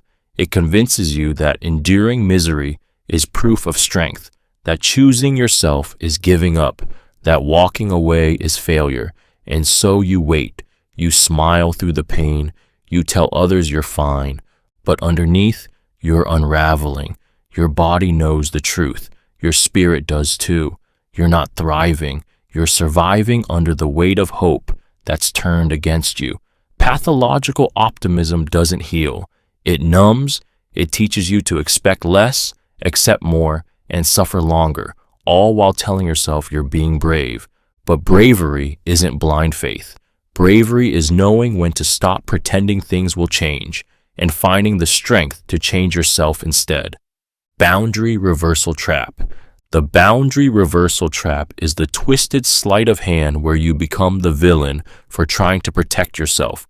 You speak your limits, draw your line, take a breath for your own sanity, and suddenly you're the one causing harm. You're cold, you're selfish, you're difficult. The person who crossed the line flips the script, and now you're not defending your space. You're accused of withholding love. It begins the moment you try to say no, not with anger, but with discomfort. They pout, withdraw, guilt trip. Sometimes they lash out. Other times they play the victim. I thought we were close. You're being unfair. Wow, you've really changed. And just like that, your boundary becomes a betrayal in their eyes. Your emotional safety becomes their emotional weapon. This trap thrives in relationships where one person benefits from your silence. They've grown used to access your time, your body, your energy, your forgiveness. So when you finally speak up, it feels like theft to them, not because you did something wrong, but because you stopped giving endlessly. And if you're sensitive, empathetic, or trauma-wired to please, their reaction stings. You start questioning yourself.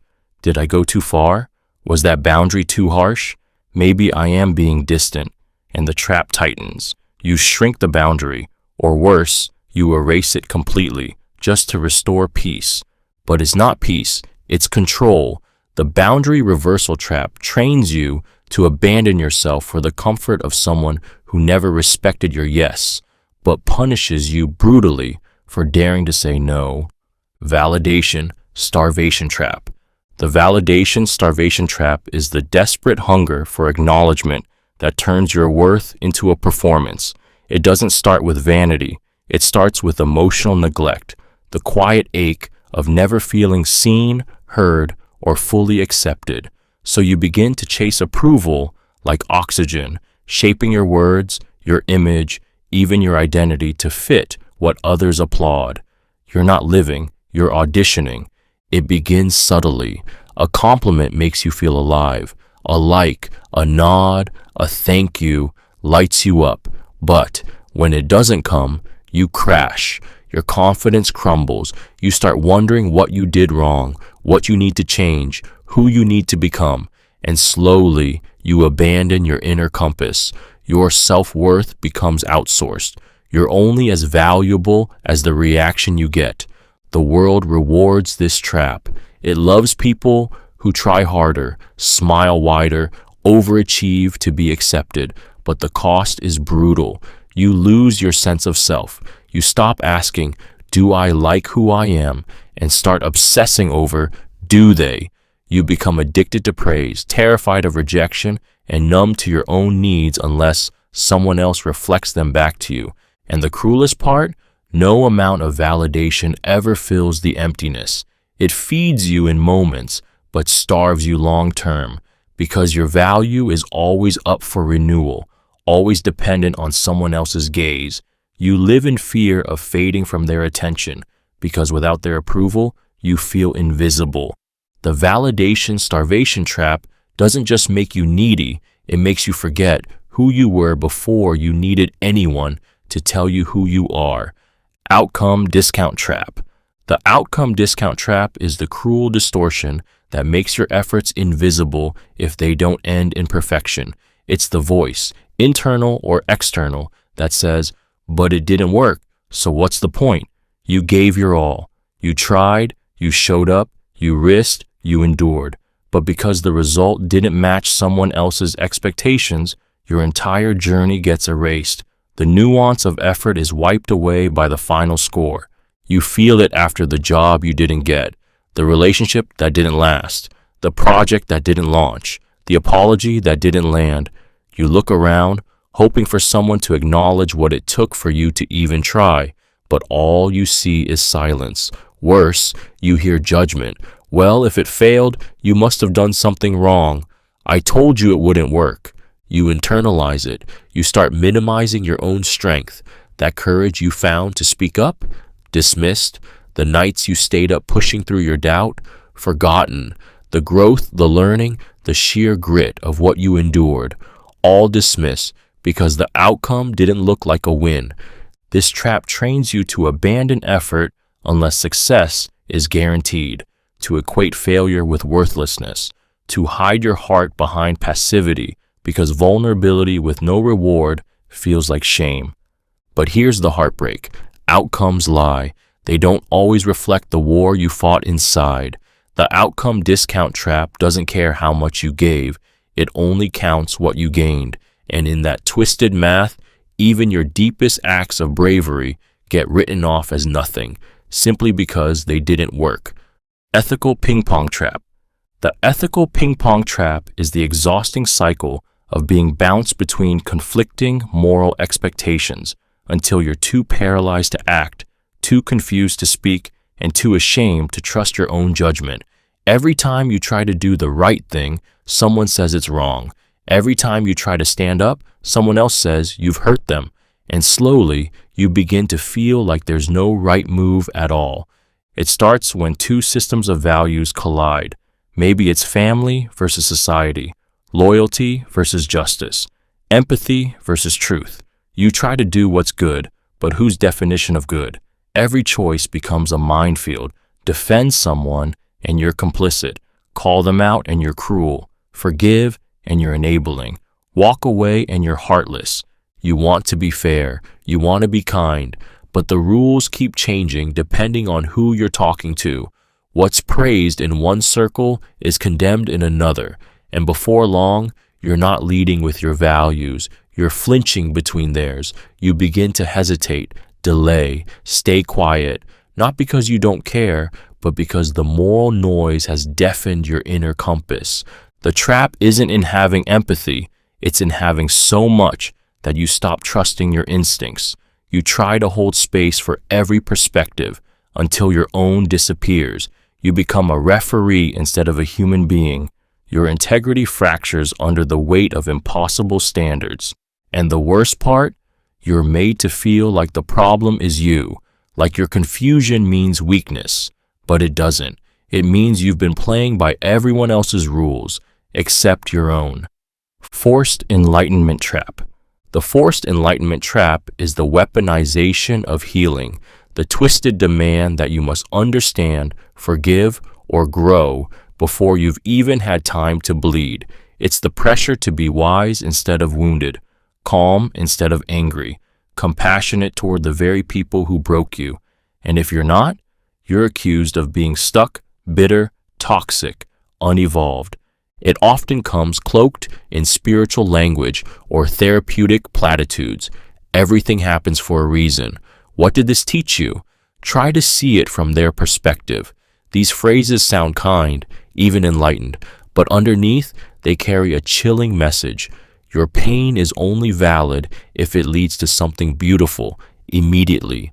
You feel it when you express hurt and are told to rise above, when your anger is met with a lecture on energy, when your trauma is reframed as a gift, and slowly you start to doubt your right to feel what you feel.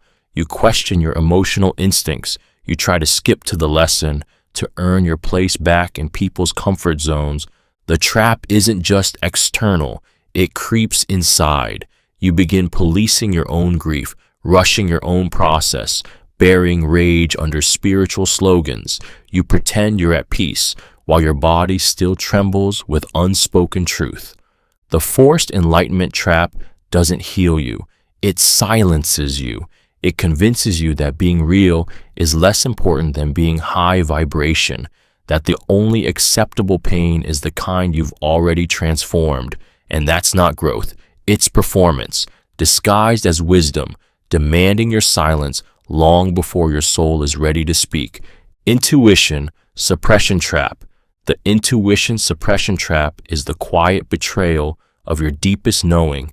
It doesn't happen all at once. It's chipped away slowly. Every time you're told you're overreacting, being too emotional, too dramatic, too sensitive, you start to doubt the voice inside you, the one that flinches before danger, the one that whispers something's off, the one that knows but now waits for permission to speak. It begins in childhood, relationships, institutions, anywhere someone benefits from your silence. You express discomfort, and they laugh. You say no, and they push. You sense something isn't right, but they explain it away with logic, charm, credentials. So you override yourself. You nod when your stomach churns. You stay when your soul begs to leave. You smile when every part of you is screaming. And the betrayal becomes internal. You stop needing others to gaslight you because you start doing it yourself. Maybe I'm imagining things. Maybe I'm just anxious. Maybe I should be more understanding. But the truth is, your intuition was never broken. It was buried, shamed, disqualified by people who knew that if you listened to it, you might walk away. You might see through them.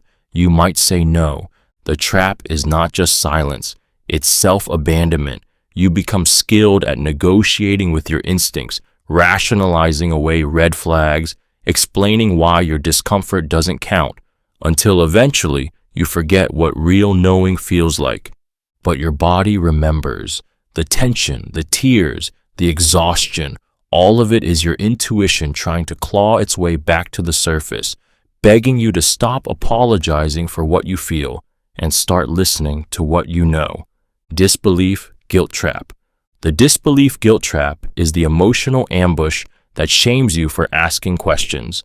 It turns skepticism into cruelty, hesitation into betrayal, and caution into sin. Someone tells you a story, something shocking, tragic, deeply emotional, and before you can even process it, there's an unspoken demand. Believe me unconditionally, or you're the bad guy. It doesn't matter how improbable the claim is. It doesn't matter if the facts don't align. The moment you pause, raise an eyebrow, or say, "Can I ask what happened?" they recoil. Their tone shifts. Their hurt becomes your fault. "Wow, I thought you knew me. I can't believe you'd question me right now. This is exactly why I don't open up." And suddenly, you're on the defensive. Not because you lied, but because you didn't believe fast enough. Your reasonable doubt is rebranded as betrayal. You're made to feel heartless, unsafe, cold. So you retreat. You nod. You comfort. You swallow your questions and offer sympathy. Not because you're convinced, but because the price of doubt is too high. This trap thrives in manipulation, in trauma narratives, in toxic relationships. It trains you to override your instincts, to feel shame not for hurting someone, but for not accepting their story without evidence. And over time, you lose trust in your own perception. You start to believe that protecting someone's feelings is more important than protecting the truth. The disbelief guilt trap doesn't want justice. It wants obedience. And the moment you agree to suspend your judgment to avoid guilt, you hand over the one thing no manipulator can fake, your trust, even when they never earned it. Emotional inflation trap. The emotional inflation trap is the manipulation that magnifies every feeling except yours. It's when someone stretches their own emotions to fill the room, weaponizing vulnerability to control the narrative. Their sadness becomes catastrophe. Their frustration becomes injustice.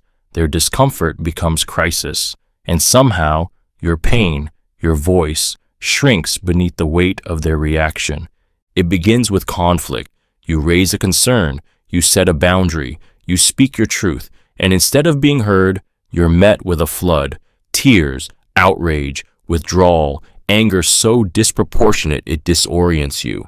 Suddenly, you're not discussing the issue, you're managing their reaction, comforting their wound, explaining your pain in softer words so they don't unravel.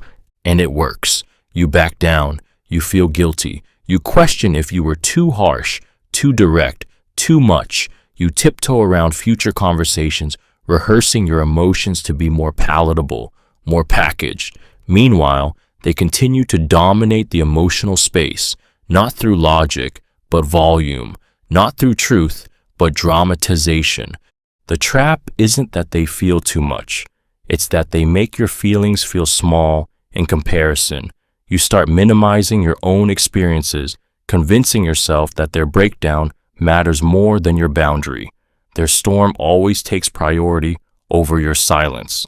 Over time, you lose track of what was real.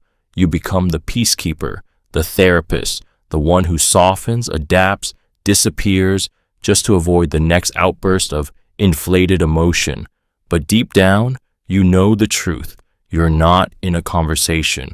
You're in an emotional hostage situation, and your needs have been buried beneath the wreckage of someone else's reaction. Inspiration, weaponization. Inspiration weaponization is the smiling trap that turns your suffering into someone else's motivational fuel while silencing your pain in the process. It's when people look at your struggle, not to see you, but to extract a lesson, a triumph, a quote-worthy moment that makes them feel something. You're not allowed to hurt. You're only allowed to inspire. It begins when you open up. You share your story. You speak from a place of vulnerability, maybe about loss, trauma, illness, failure, and instead of presence, you're met with applause, with "You're so strong. This is so inspiring. I could never go through what you did." It feels like support at first, until you realize they're skipping past your pain to get to their inspiration. You become a character in their narrative, a symbol, a teaching moment. They repost your words, share your strength, use your resilience as proof that anyone can overcome anything. Meanwhile, you're still bleeding beneath the performance, still grieving, still processing. But there's no room for that now, because to admit you're still hurting would ruin the arc, the story, the brand. So you smile, you say thank you, you keep performing your healing, even when it's fake, because being honest feels like letting them down. And every time you cry in private, you feel like a fraud for not living up to the myth they built around you. The trap isn't just silence, it's erasure. You're not a person, you're a projection. And when your story becomes someone else's motivation, your humanity is quietly stripped away until even you forget that you're allowed to break, allowed to rage, allowed to not be okay. Hierarchical Truth Trap. The hierarchical truth trap is the belief that truth trickles down from authority, that what is true depends not on evidence or logic, but on who says it. It convinces you that some voices matter more by default, that power equals clarity, that status equals credibility. And once you accept that, your own voice, no matter how honest, how grounded, starts to sound foolish in your own ears. This trap starts in childhood. The teacher is always right. The adult knows better. You learn to defer, to obey, to silence your gut if it clashes with someone who stands above you. As you grow, it shifts to bosses, experts, influencers, spiritual leaders, people who speak with confidence, who carry titles, who exist on pedestals you were trained not to question. You present a fact, they dismiss it with a tone. You offer an experience, they invalidate it with credentials. You ask a question, and they respond with condescension wrapped in politeness. You feel small, like you missed something obvious. You start doubting what you know, not because you're wrong, but because you're not them. This trap flourishes in systems, academic, corporate, religious, political. It keeps those at the top untouchable and those below confused. It tells you that being unheard is proof that you're incorrect, that if your truth had value, it would already be accepted by someone higher up. But truth isn't hierarchical. It doesn't need a podium. It doesn't come with a name tag or a mic. And the more you silence yourself out of reverence for someone else's position, the more you surrender the very thing that makes truth powerful, your willingness to speak it. Escalated Peace Trap. The escalated peace trap is the exhausting illusion that if you just give a little more, stay a little quieter, smooth things over one more time, everything will be okay. It convinces you that conflict is failure and peace, no matter how forced, how one-sided, how toxic, is the ultimate virtue. You don't fight because you're kind. You don't push back because you're mature. But beneath that calm exterior, you're swallowing grenades just to keep the room from shaking. It begins with one compromise, one silence, one smile when you wanted to scream, and it works. The tension drops. They calm down. You survive the moment, but next time, you bend a little further. You carry a little more. You apologize first, even when you weren't wrong, and they get used to it. They expect it. Your willingness to keep the peace becomes their permission to disrupt it. The more peace you try to create, the more chaos you end up absorbing. You become the emotional shock absorber in every relationship, every conversation. You predict moods, cushion disappointments, rewrite your own needs in gentler language just to avoid stirring discomfort. And the worst part? You start to believe it's noble, that you're the strong one, that you're saving everyone from falling apart. But inside, you're the one unraveling, quietly, politely, invisibly. The escalated peace trap doesn't bring peace. It buries problems under silence and calls it resolution. It turns your fear of conflict into a contract you never signed. You suffer in silence so others never have to hear the truth.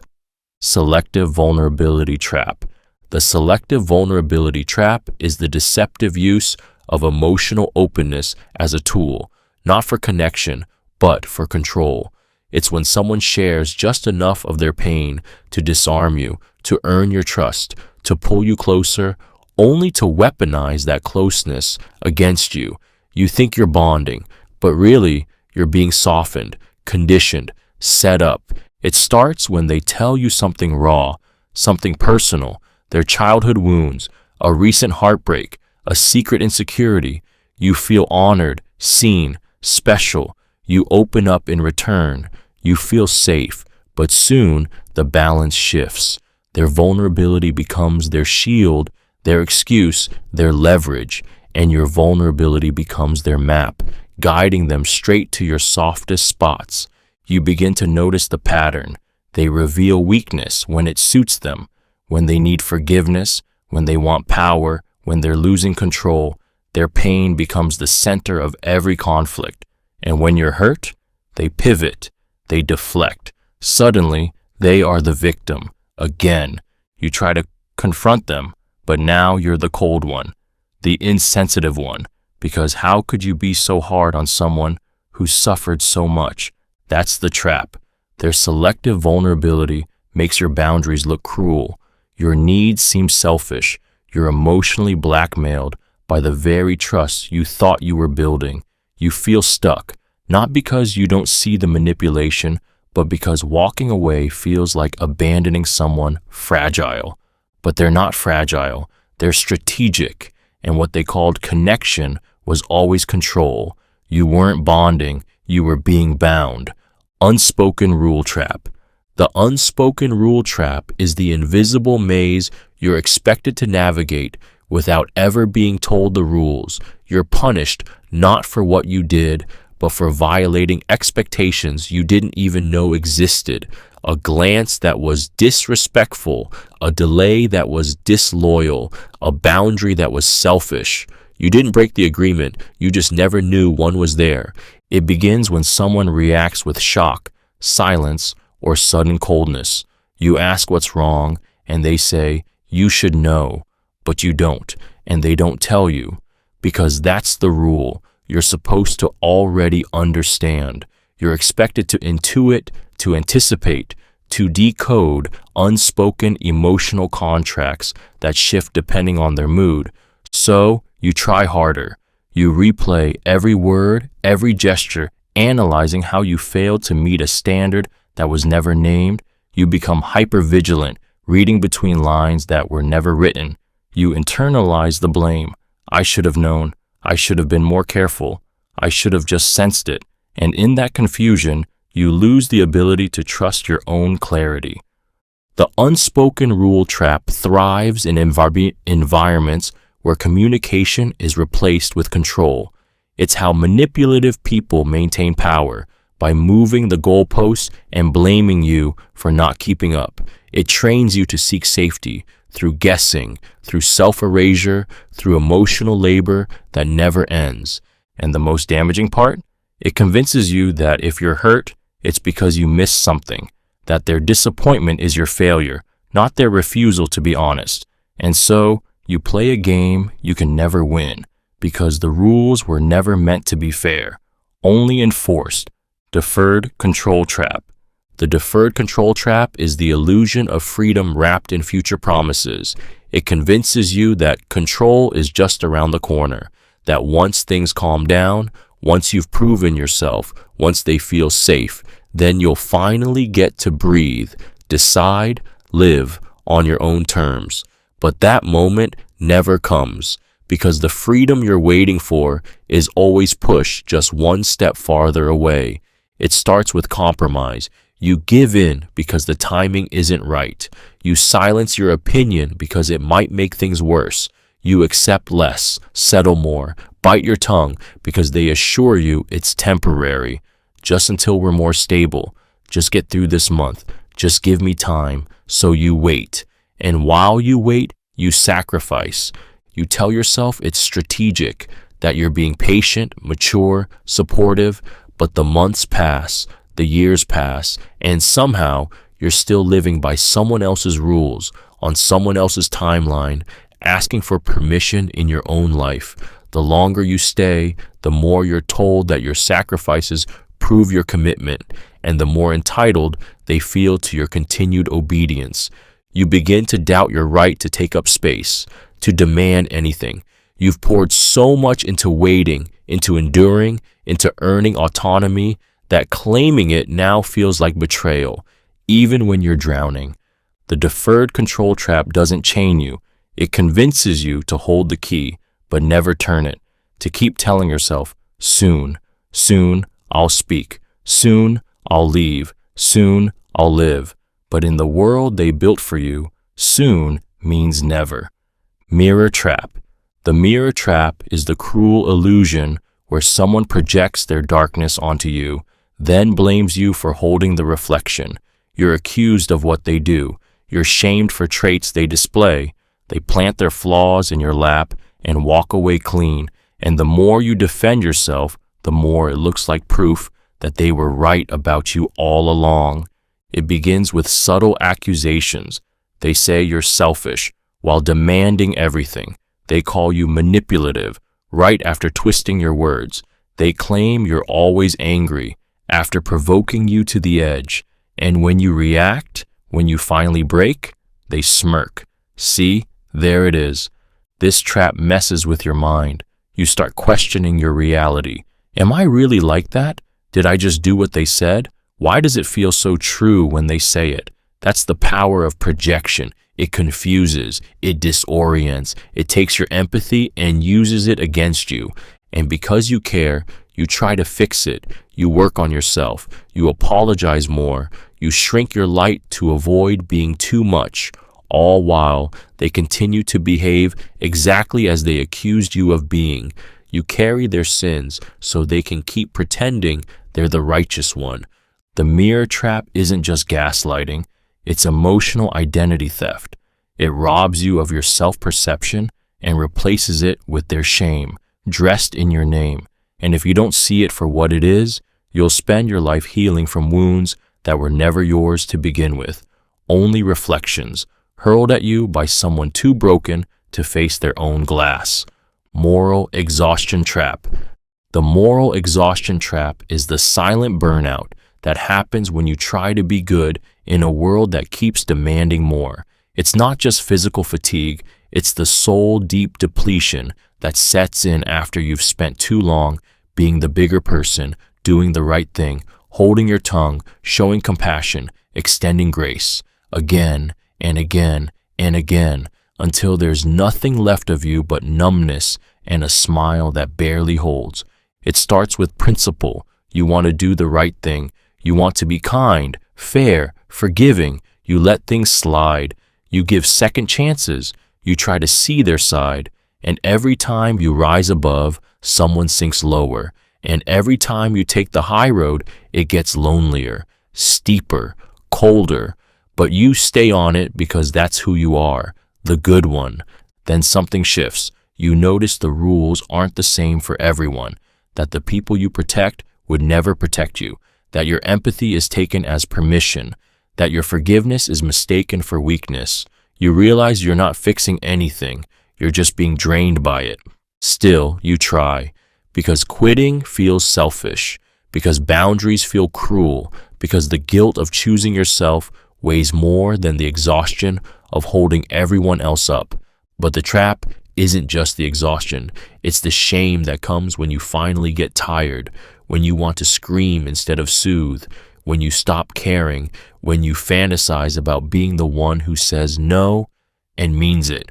Moral exhaustion doesn't mean you failed. It means you've been carrying the world for too long without ever letting it carry you. It's not weakness, it's the crash after years of bleeding quietly for the sake of being good. Mutual silence trap. The mutual silence trap is the quiet agreement that no one ever signs, but everyone obeys. The unspoken pact to never speak the truth, even as it eats both of you alive. It's the glance across the room when something's wrong, the pause before the words you almost say, the ache in your chest when you realize neither of you will name what needs to be named, not because you don't care, but because you're afraid of what caring out loud might destroy. It starts with one moment, a conflict avoided, a boundary ignored, a betrayal buried under a smile. You let it slide, they let it slide, and the silence becomes the new language. It feels safer than confrontation, gentler than honesty. But it's not. It's corrosion disguised as peace. You tell yourself you're protecting the relationship, sparing their feelings, choosing love over ego. But the truth is, you're both lying, just quietly. And with every unspoken truth, the gap widens. What once was connection becomes performance. You laugh, but it feels empty. You hug, but it's tense. You exist side by side, but your souls are drifting, each hoping the other will break the silence first. But no one does, because the longer silence lasts, the more dangerous honesty becomes. You're no longer avoiding one conversation, you're protecting the entire illusion of harmony. The cost of truth feels unbearable, so you both stay silent, trapped in the false comfort of what was, terrified of what honesty might reveal. And that's the heartbreak of the mutual silence trap. You don't lose each other through rage or betrayal. You lose each other by saying nothing until nothing is all that's left. Crisis Default Trap.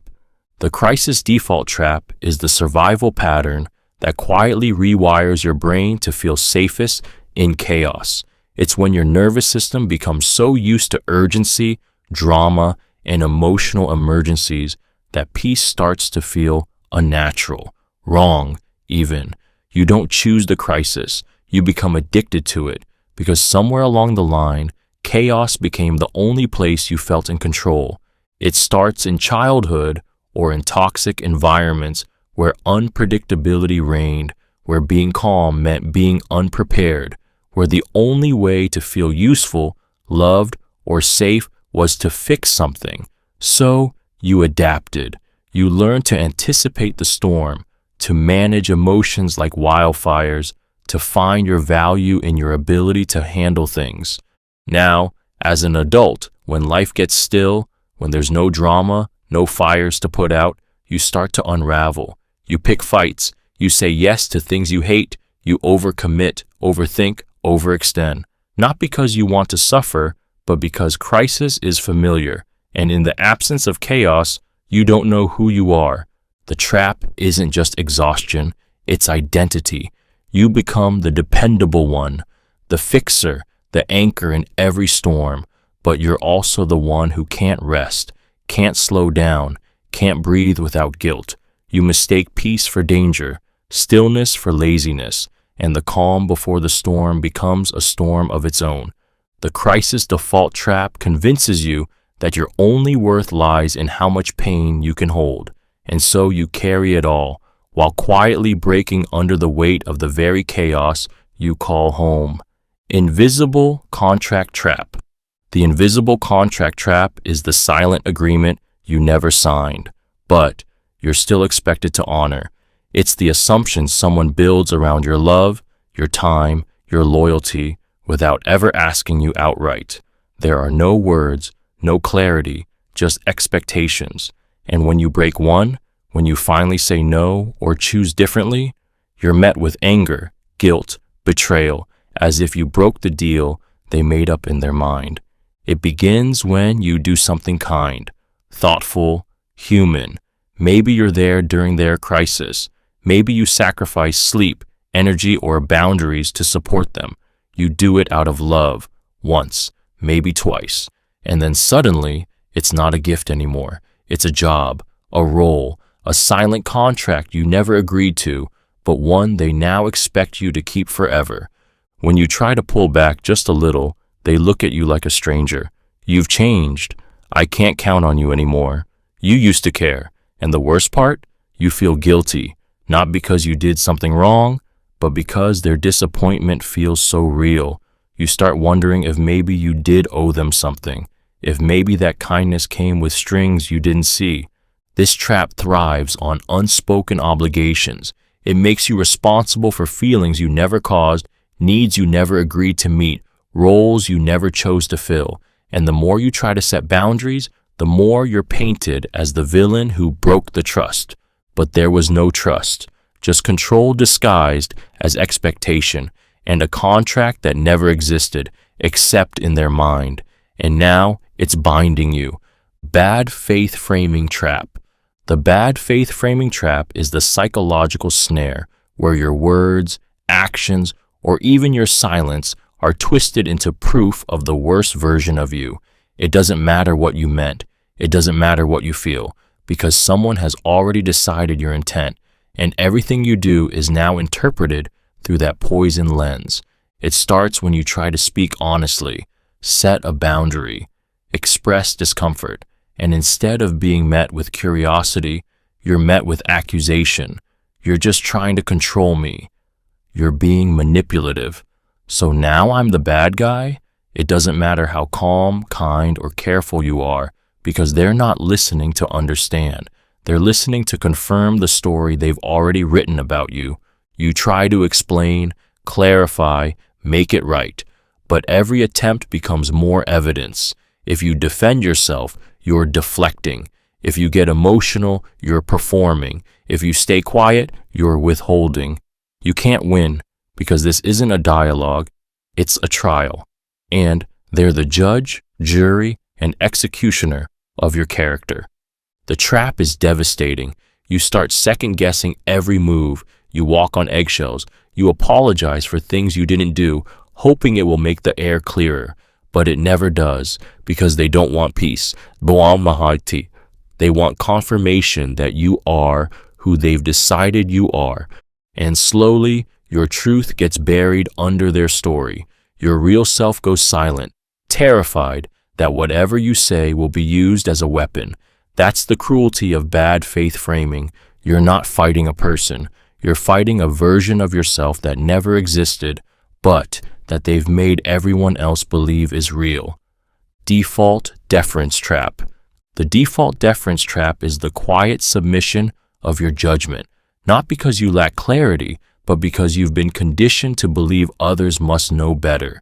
It's the instinct to yield, to wait, to second-guess yourself the moment someone with more confidence, authority, or presence enters the room, not because they're right, but because you've forgotten that you might be.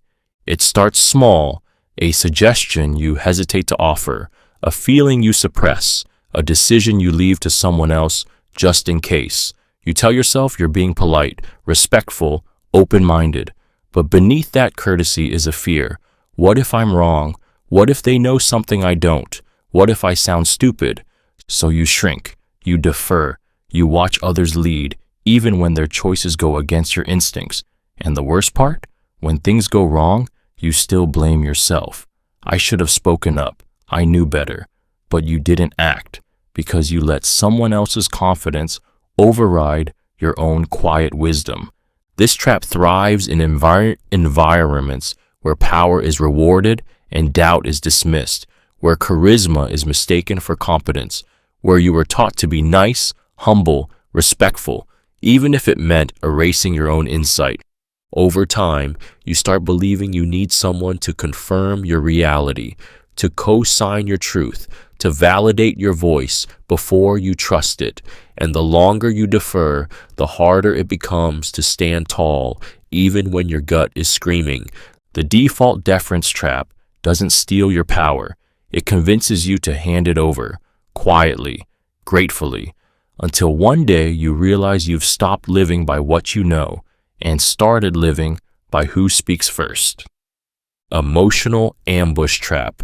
The emotional ambush trap is the sudden, calculated eruption of intense emotion meant to catch you off guard, throw you off balance, and seize control of the moment before you can even find your footing. It's not a conversation, it's an ambush. You walk in expecting connection, clarity, maybe even calm, but in an instant, you're surrounded by accusations, tears, shouting, or icy silence that slices like a blade. It often comes after you've expressed a boundary, asked for space, or spoken a quiet truth. And then, boom, they explode, not always in anger, sometimes in grief, panic, self-pity, but the intensity is designed to overwhelm you, to make you forget why you spoke up in the first place. Suddenly, you feel like the aggressor. You feel like the one who caused this, and all you want to do is calm them down, fix it, make the storm go away. That's the trap. You're forced into damage control before you even had a chance to be heard. You start managing their emotions instead of honoring your own.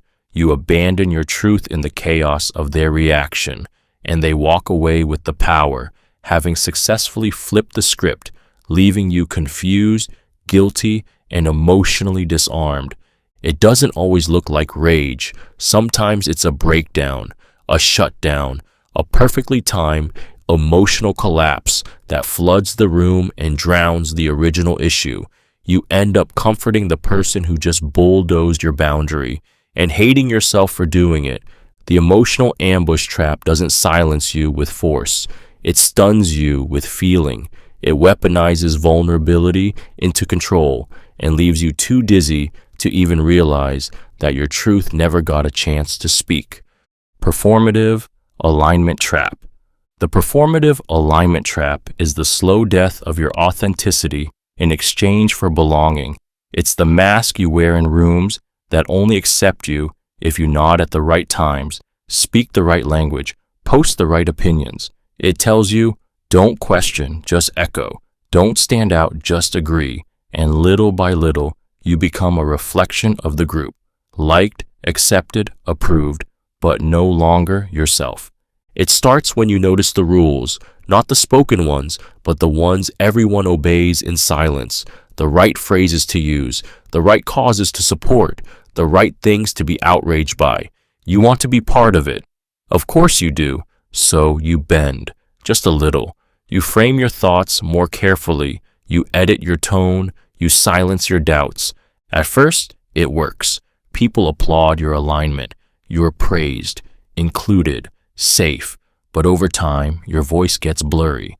You're not sure if what you said is what you believe or just what you thought would land best. You start measuring your values by how others react, not how they sit in your bones. This trap thrives in online spaces, social movements, friend circles, even workplaces. It teaches you to equate approval with virtue, applause with truth, and the moment you stop performing, you feel it. The chill, the silence, the distance. The performative alignment trap doesn't ask for loyalty. It demands conformity.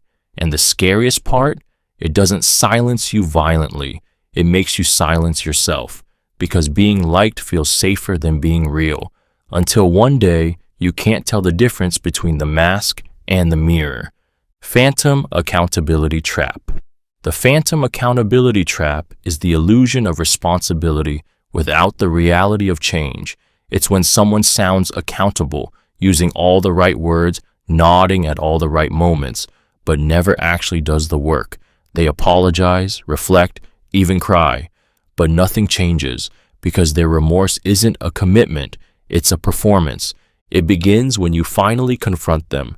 You bring the truth to the surface, your voice trembling with pain or fury, and to your surprise, they agree. You're right. I know I messed up. I need to work on that. The words feel like a breakthrough. You exhale. You think maybe, finally, this is it. But time passes. The pattern repeats. Another mistake, another tearful conversation, another hollow apology with no behavior to back it up. And worse, they start to weaponize their own awareness. I told you I'm working on it. I already said I was sorry. You're not being fair. I'm trying. And suddenly, you're the one who's too harsh, too impatient, too unwilling to support their growth. But what growth? What effort? What has actually changed besides the script they've memorized? That's the trap. You're stuck in the echo of accountability, where words mimic responsibility, but action is always missing. And because they acknowledge their flaws, it becomes harder to call them out. They've already confessed. How could you still be angry? But accountability without change is not healing. It's manipulation.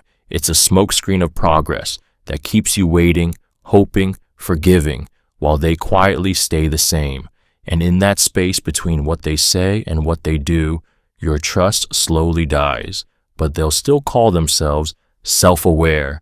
Relative suffering trap. The relative suffering trap is the brutal lie that convinces you your pain doesn't count because someone else has it worse. It's the voice in your head or in the room that whispers, at least you're not them.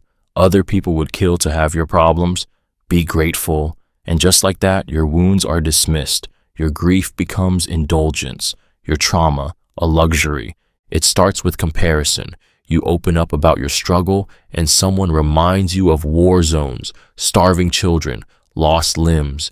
You feel small, ashamed. You shrink your story, apologize for your pain, and promise yourself not to speak up again.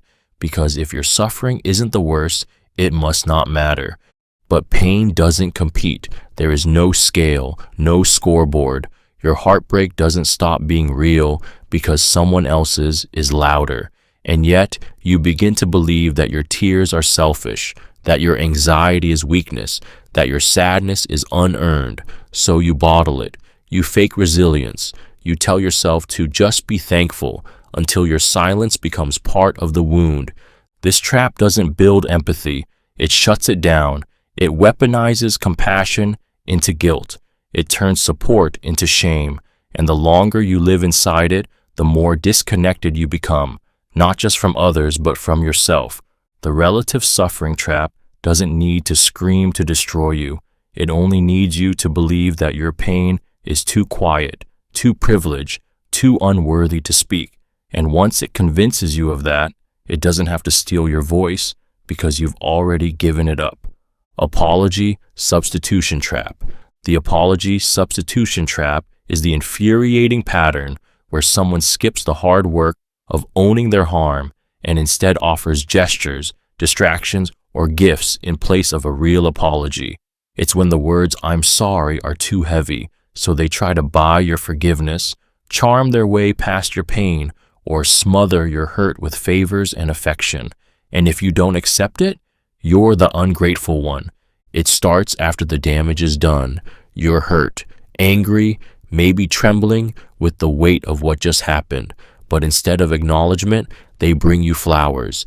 They cook your favorite meal. They crack a joke. They act overly kind, overly helpful, overly normal. And just like that, the moment of accountability begins to evaporate. You wait for the apology that never comes. Or if it does, it's hollow. Sorry if you felt that way. Let's not dwell on the past. You know I care about you, right? And as your pain simmers just beneath the surface, they look confused, offended even, because in their mind, they did something. Didn't they just do the dishes? Didn't they hug you? Didn't they try? And here's the trap. If you press for more, you're the one ruining the moment. You're the one dragging things out, being dramatic, making it worse. And so you quiet your hurt, accept the peace offering, and swallow the resentment like poison disguised as love. But the damage doesn't heal. It festers, because forgiveness without acknowledgement isn't closure, it's erasure. And every time they skip the apology, they teach you that your pain doesn't need to be understood, just managed, silenced, replaced with anything but the truth. Negative highlighting trap. The negative highlighting trap is the cruel lens that magnifies your flaws and blurs your strengths until all you can see is where you fall short.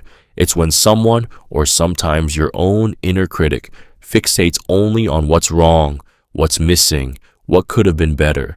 Your successes are minimized, your growth ignored, your value becomes defined not by what you do right, but by the few things you didn't. It often begins with subtle comments. You did great, but why didn't you also do this? That's good, but it would have been better if... Each remark chips away at your self-trust. You start anticipating criticism before you even finish trying. You hesitate to celebrate yourself. You downplay wins. You become obsessed with avoiding mistakes, not because you want to improve, but because you're terrified of being picked apart again. And when this trap is set by someone close to you, a partner, a parent, a boss, it stings deeper. You crave their approval, but no matter how hard you try, it's never enough. They remember the one misstep in your 1,000-mile journey and hold it up like a mirror. See, that's who you really are. You begin to internalize it. You start seeing yourself through their warped reflection. You overlook your resilience, your effort, your intention. You become your own harshest critic, not out of ambition, but out of fear. The negative highlighting trap doesn't build better people. It builds broken ones. It convinces you to measure your worth in errors, to distrust pride, and to fear the spotlight, because you've learned that being seen means being judged harshly, selectively, unfairly, Emotional Scarcity Trap. The emotional scarcity trap is the quiet starvation that trains you to chase crumbs of affection like they're gold. It's the slow conditioning that makes rare warmth feel like a miracle, so rare, so precious, that you'll do almost anything to keep it, not because it's enough, but because you've been taught it's all you deserve. It begins in relationships where love is unpredictable, where comfort is inconsistent, where praise comes only when you please and connection only when you've earned it. You start adapting, shrinking, performing. You memorize their moods, cater to their silence, tiptoe around their coldness, and when they finally throw you a scrap of kindness, a compliment, a soft glance, a gentle word, it floods your system like relief, like oxygen. You call it love, you call it loyalty, but what it really is survival. You begin to chase that moment, that one good day, that one night they looked at you like they used to, and even when they pull away again, disappear, belittle, or forget you, you justify it. They're tired. They've been through a lot. Maybe I just need to try harder. And so you give more, hoping it'll bring the warmth back, but it never stays, because in this trap, the scarcity is the control. They don't need to abuse you outright. They only need to withhold. You'll do the rest, working, pleasing, bending, just to taste what should have been consistent from the start. And over time, you forget that love was ever supposed to be abundant, that affection wasn't meant to be earned like currency, because when you've lived in emotional famine long enough, even crumbs start to feel like a feast. Helper Trap. The helper trap is the beautiful lie that your worth is measured by how much you give. It wraps itself in praise, in gratitude, in identity. You become the go-to, the fixer, the strong one, the one who's always there. And at first it feels good, being needed, being appreciated, being indispensable. But slowly you stop being seen as a person. You become a resource, a solution, a function. And the moment you need help, everything shifts. You start by offering a hand, then two, then your whole self. You're the first to show up, the last to complain, the one who takes on the emotional weight others quietly drop at your feet. And they keep dropping it because you always pick it up. You tell yourself it's kindness, that this is who you are, but underneath it is fear. What happens if I stop helping? Will they still love me? Will I still matter? So you keep going, even when you're drained, even when you're breaking, because somewhere along the way, love became a transaction. And if you're not giving, you're not earning. And if you're not earning, you're disposable. This trap doesn't just exhaust you, it erases you. You stop asking for what you need. You downplay your pain. You hide your tears so others won't feel burdened. You teach the world that you're fine, even when you're falling apart. The helper trap is not fueled by selflessness. It's fueled by fear of being empty without someone else to save. And the heartbreaking truth is, sometimes the people you carry will never ask if you're tired, because they've forgotten you were never supposed to carry them alone. Narrative Hijack Trap. The narrative hijack trap is the subtle theft of your story, where someone else rewrites your experiences, reframes your truth, and repackages your pain to serve their image, their agenda, or their ego. It doesn't always feel like abuse. Sometimes it comes dressed in concern, in insight, in love. But beneath the surface, what's happening is clear. Your voice is being replaced. It starts when you try to share something real, a moment of pain, a boundary, a decision that took everything in you to make. But before you can finish, they're already narrating it for you. You're just doing this because you're scared. You always sabotage good things. You think you're strong, but this is weakness. They turn your complexity into caricature, your decisions into symptoms, your strength into rebellion. And slowly, people begin to believe their version of you, because they say it with confidence, with authority, with a tone that sounds like they know you better than you know yourself. You try to reclaim your voice, but it's already been diluted. And the more you resist, the more they accuse you're being defensive. You're rewriting history. You're not being honest with yourself. Their version becomes the dominant narrative, and your truth starts to feel shaky, even to you. That's the trap. When someone hijacks your story long enough, you begin to lose trust in your own memory. You silence your instincts. You doubt your decisions. And piece by piece, you disappear into a version of yourself that they control. Because once they control the story, they control you, and they will never give your voice back until you take it, relentlessly, without apology, without asking. Toxic Familiarity Trap. The toxic familiarity trap is the haunting comfort of what you've always known, even when it's killing you. It's the repeated pull toward relationships, patterns, and environments that wound you simply because they feel familiar. It's not that you love the pain, it's that the pain feels like home, like routine, like something you've learned to survive so well, it now feels safer than the unknown. It starts with repetition. A parent who yelled, a partner who withdrew, a friend who gaslit. You told yourself it was normal, and maybe it was, for long enough that now silence feels threatening, peace feels suspicious, and kindness makes you uneasy. So when you encounter something healthy, something different, you flinch. You wait for the shift. You sabotage it. You say, I don't know why, but I just don't feel a spark. But the spark was never love. It was anxiety. It was chaos dressed as chemistry. Your nervous system became addicted to unpredictability, to emotional whiplash, to chasing validation like a fix. And in that twisted cycle, you return to the familiar, even if it hurts, even if it breaks you. This trap keeps you loyal to patterns that robbed you of safety. It teaches you that if it doesn't hurt a little, it must not be real, that comfort is earned through endurance, that love must be proven through pain. But familiarity isn't truth, and comfort isn't always safety. The toxic familiarity trap doesn't just hold you in the past. It convinces you that freedom is unnatural, that peace is a trick, and that love without suffering must be a lie. Victim as master trap. The victim as master trap is the twisted dynamic where someone weaponizes their pain to gain unchecked power.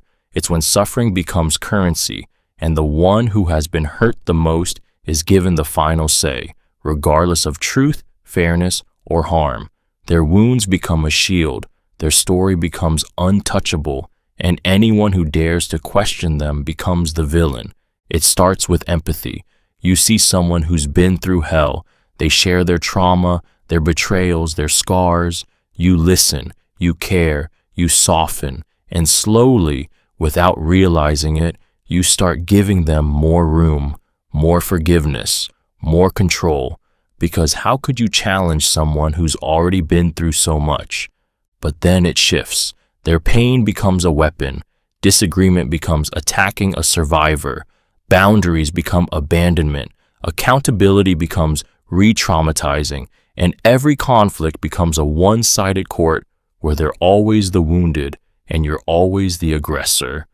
You start shrinking your truth to protect theirs. You tiptoe around their emotions, not because they're fragile, but because they've learned to use fragility as dominance. They don't ask for understanding, they demand compliance.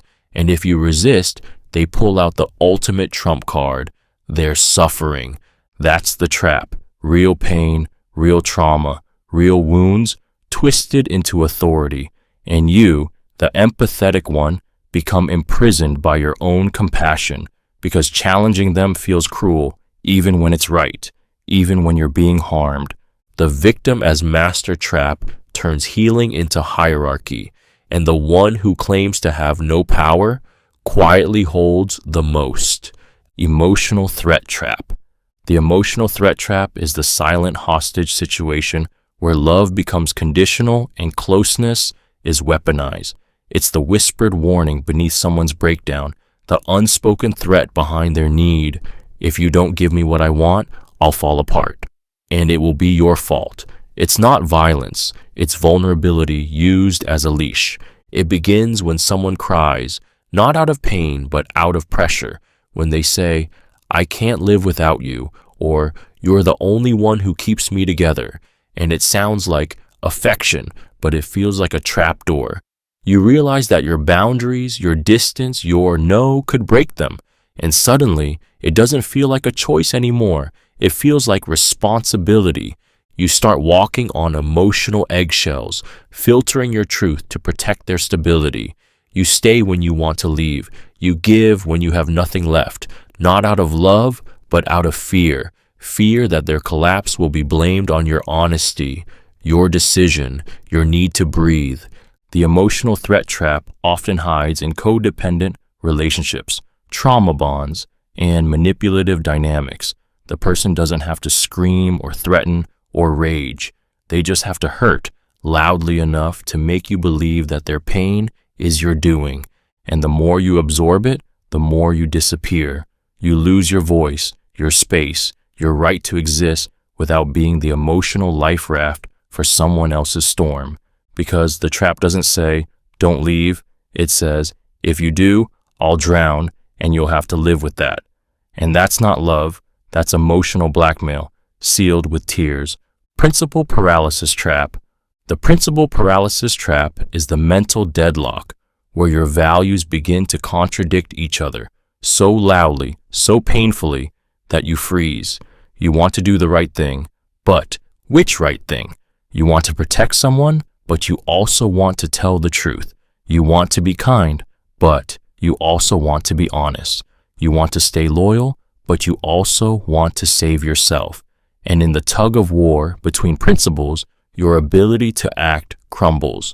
It starts when life gets complicated, when black and white morality turns to ash in the face of real human mess, when doing good for one person might mean hurting another, when standing up might mean standing alone. You begin questioning every move, every motive, every word, because whatever you choose, some part of your ethics will be bruised by it. So you hesitate, you delay, you spiral. You tell yourself that more thinking will lead to clarity, but clarity never comes, because the problem isn't a lack of thought. It's the collision of thoughts. It's the impossible choice between your heart and your code. And while you freeze, the world moves on. Decisions are made without you. Boundaries are crossed. Truths are lost. And you're left behind, paralyzed by your own goodness. That's the trap. Your values become your cage, not because they're wrong, but because no one taught you how to choose between them when they collide. You begin to fear your own conscience. And over time, that fear keeps you silent, small, stuck, trying to be everything right until you become nothing at all. Emotional taxation trap. The emotional taxation trap is the quiet toll you pay for staying connected to people who drain you. It's the hidden cost of being the listener, the fixer, the safe place, over and over, without ever being poured into yourself. They don't scream, they don't demand, but they always need, and you always give, not because you have the energy, but because you've been taught it's your role. It starts with empathy. You care, you want to help, you answer the midnight texts, absorb the rants, soothe the crises. You become the emotional landfill for their pain, their chaos, their confusion. And at first, it feels noble, like purpose, but over time, the weight builds. You dread the phone ringing. Your chest tightens when they say, "Can we talk?" Because you already know you're about to bleed for someone else's wound. You begin rationing your own emotions, saving your softness for their storm. You minimize your pain to keep from adding more. You carry their world while yours quietly crumbles. And the scariest part, they often have no idea, because you've made it look easy, because you never showed how much it hurts. This trap doesn't come with obvious abuse. It comes with constant taking, dressed in friendship, in family, in love. It tells you that being available is being good, that saying no is betrayal, that burnout is just what happens when you care enough. But love shouldn't bankrupt you, and connection that demands your exhaustion isn't intimacy. It's imbalance. The emotional taxation trap convinces you to give everything just to be enough, but only when you're empty do you realize they never once asked what you needed to stay whole. Hope exploitation trap. The hope exploitation trap is the cruel manipulation of your most sacred belief that things can get better. It's when someone dangles change in front of you like a promise, like a lifeline, like a future just out of reach, just long enough to keep you from walking away. They don't have to deliver. They only have to make you believe that someday they will. It starts with remorse, with grand declarations, with just enough change to light up your heart. I'm really working on myself. Things will be different. Just give me time. And because you want to believe, because you need to, you stay. You soften. You invest more of yourself into their potential than their reality. And at first, it looks like progress. They listen more. They smile more. They try. Just enough to convince you this time is different. But then the cracks return. The patterns repeat. And when you finally speak up, they offer more hope instead of accountability. I know I messed up, but don't give up on me. And once again, you're caught between what is and what might be. You begin to doubt your instincts, to tell yourself to be patient, to mistake pain for progress. Because, in this trap, hope isn't a light, it's a leash. Every ounce of potential becomes a reason to stay, to try harder, to endure more. But the truth is brutal. Someone who knows you hope will change, doesn't have to change. They only have to keep you believing, and in doing so, they turn your most beautiful strength, hope, into the very thing that keeps you stuck in a life you no longer recognize as your own. Identity shame trap. The identity shame trap is the slow suffocation of your truth under the weight of other people's expectations. It's the message, spoken or silent, that who you are is wrong, that your instincts, your passions, your preferences, your existence itself is inconvenient, unacceptable, something to tame, hide, or fix. You weren't rejected for what you did. You were rejected for what you are. It starts early. Maybe you were too sensitive, too intense, too loud, too soft. Maybe you loved something they didn't understand. Maybe your culture, gender, body, neurodivergence, or dreams didn't fit the mold they offered, and they didn't scream it. They just withdrew, smiled less, offered colder silence, subtle punishments every time you showed up fully, until one day you stopped. You learned to edit, to tone it down, to quiet your brilliance and flatten your edges. You began to shape yourself into whatever version felt safest, not authentic, acceptable. You praised yourself for fitting in, for flying under the radar, for being low maintenance. But inside, you mourned the parts of you that had to die just to survive. The identity shame trap isn't just about rejection. It's about preemptive erasure. You learn to hide, not because you want to, but because the world taught you that visibility comes with punishment. And the deeper the shame, the harder it is to believe you ever deserved to be seen in the first place. So you shrink, you smile, you pass, until one day you look in the mirror and see a stranger. Not because you've changed, but because you've spent your whole life apologizing for never being someone else. Vague threat trap. The vague threat trap is the shadowy form of control that never says exactly what will happen, only that something bad might. It keeps you in a constant state of unease, of second-guessing, of walking on eggshells, not because someone made a demand, but because they hinted at consequences if you don't fall in line. Nothing is said clearly, and that's exactly the point. It begins with a look, a pause, a sentence that trails off. I'd hate for this to affect our dynamic. Just don't make me go there. You really don't want to know what I'm capable of. They don't yell. They don't threaten you directly, but they plant just enough fear to make sure you think twice about what you say, what you ask for, what boundary you dare to set. You start to adjust your tone, censor your truth, rehearse conversations in your head, not because you're afraid of a specific outcome, but but because the possibility of punishment has become louder than any promise of safety. And that's the trap. They never have to follow through. They don't need to raise their voice or get their hands dirty. They just let the uncertainty gnaw at you. The ambiguity becomes a cage because your mind fills in the blanks with worst-case scenarios. You become your own enforcer, silencing yourself to avoid an undefined backlash.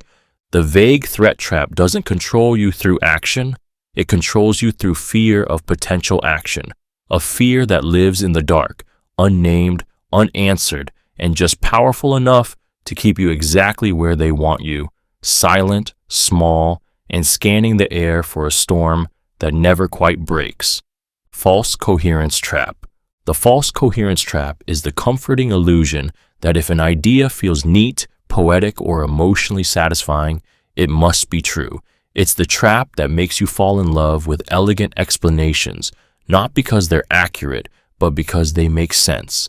They connect dots your fear or hope desperately wants connected, and once they're in place, anything that threatens that neat picture feels like chaos, even if it's the truth.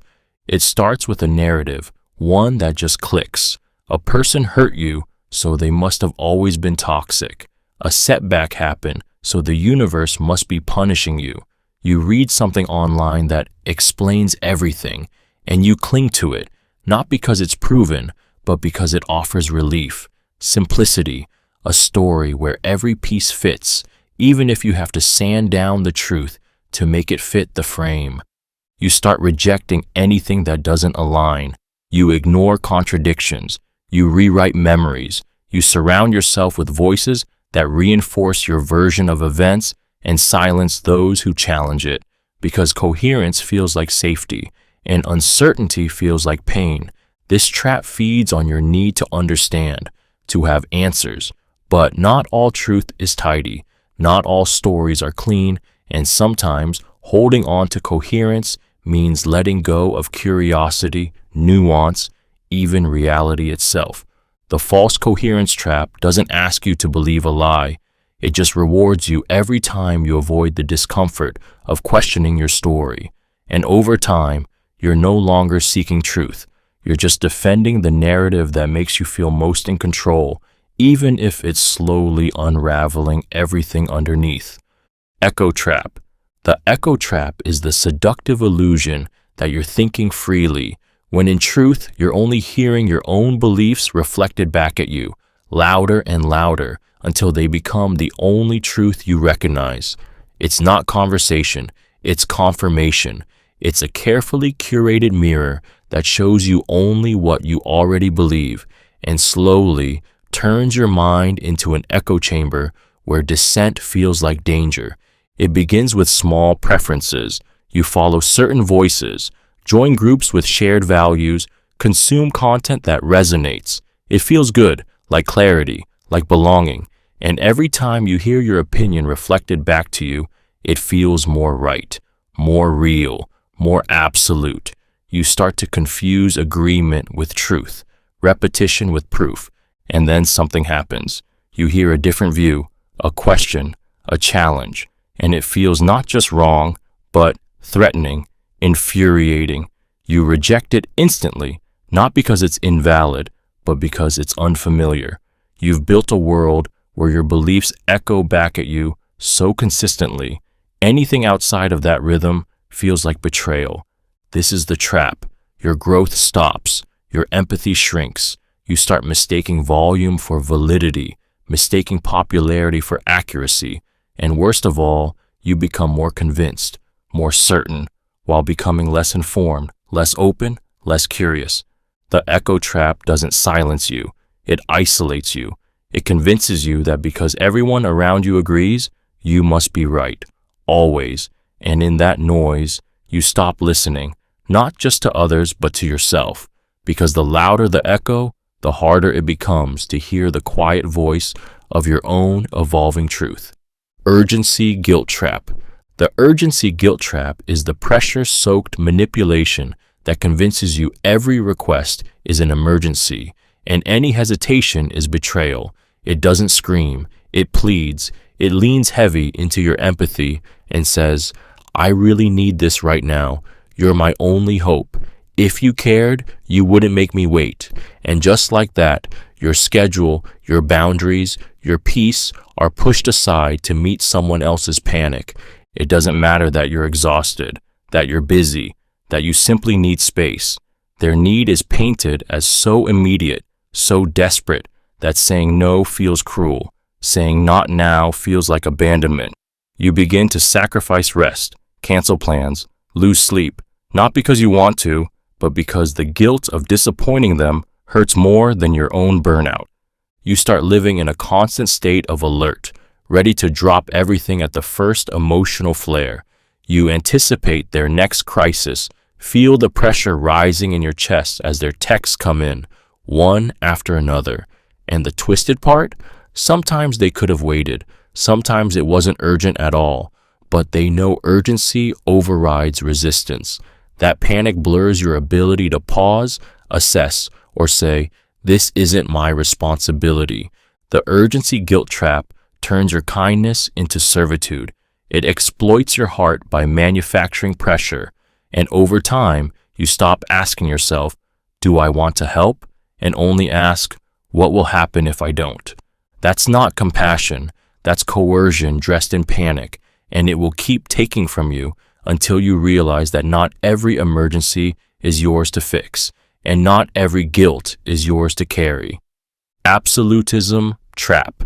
The Absolutism Trap is the rigid mental cage that turns complex truths into binary choices, right or wrong, good or evil, for us or against us. It demands certainty, loyalty, purity. There is no room for nuance, for evolution, for messy middle ground. And once you fall into it, questioning becomes betrayal, and thinking becomes a threat. It starts subtly. A belief you hold becomes sacred. A side you choose becomes identity. You're praised for clarity, for conviction, for being on the right side. It feels empowering until the lines get tighter, until disagreement feels dangerous, until your world divides into us and them with no space in between. And then someone you love has a different opinion. A new perspective enters the room. A piece of evidence doesn't fit the script, but instead of curiosity, you feel rage, fear, shame, not because they're wrong, but because their presence threatens the false safety of your certainty. The trap convinces you that to understand is to compromise, that empathy is weakness, that doubt is treason. You begin censoring yourself, scrubbing your thoughts, staying silent, even with yourself, because the consequences of being wrong, even once, feel unbearable. And that's the cruel part. Absolutism doesn't protect truth. It replaces it with ideology, with performance, with blind allegiance. In this trap, you lose not just connection with others, but with yourself. You forget how to be wrong without crumbling, how to change without shame, how to hold beliefs without becoming their prisoner. Absolutism promises strength, but all it really gives you is armor so heavy you can't move, you can only shout and obey. Language armor trap.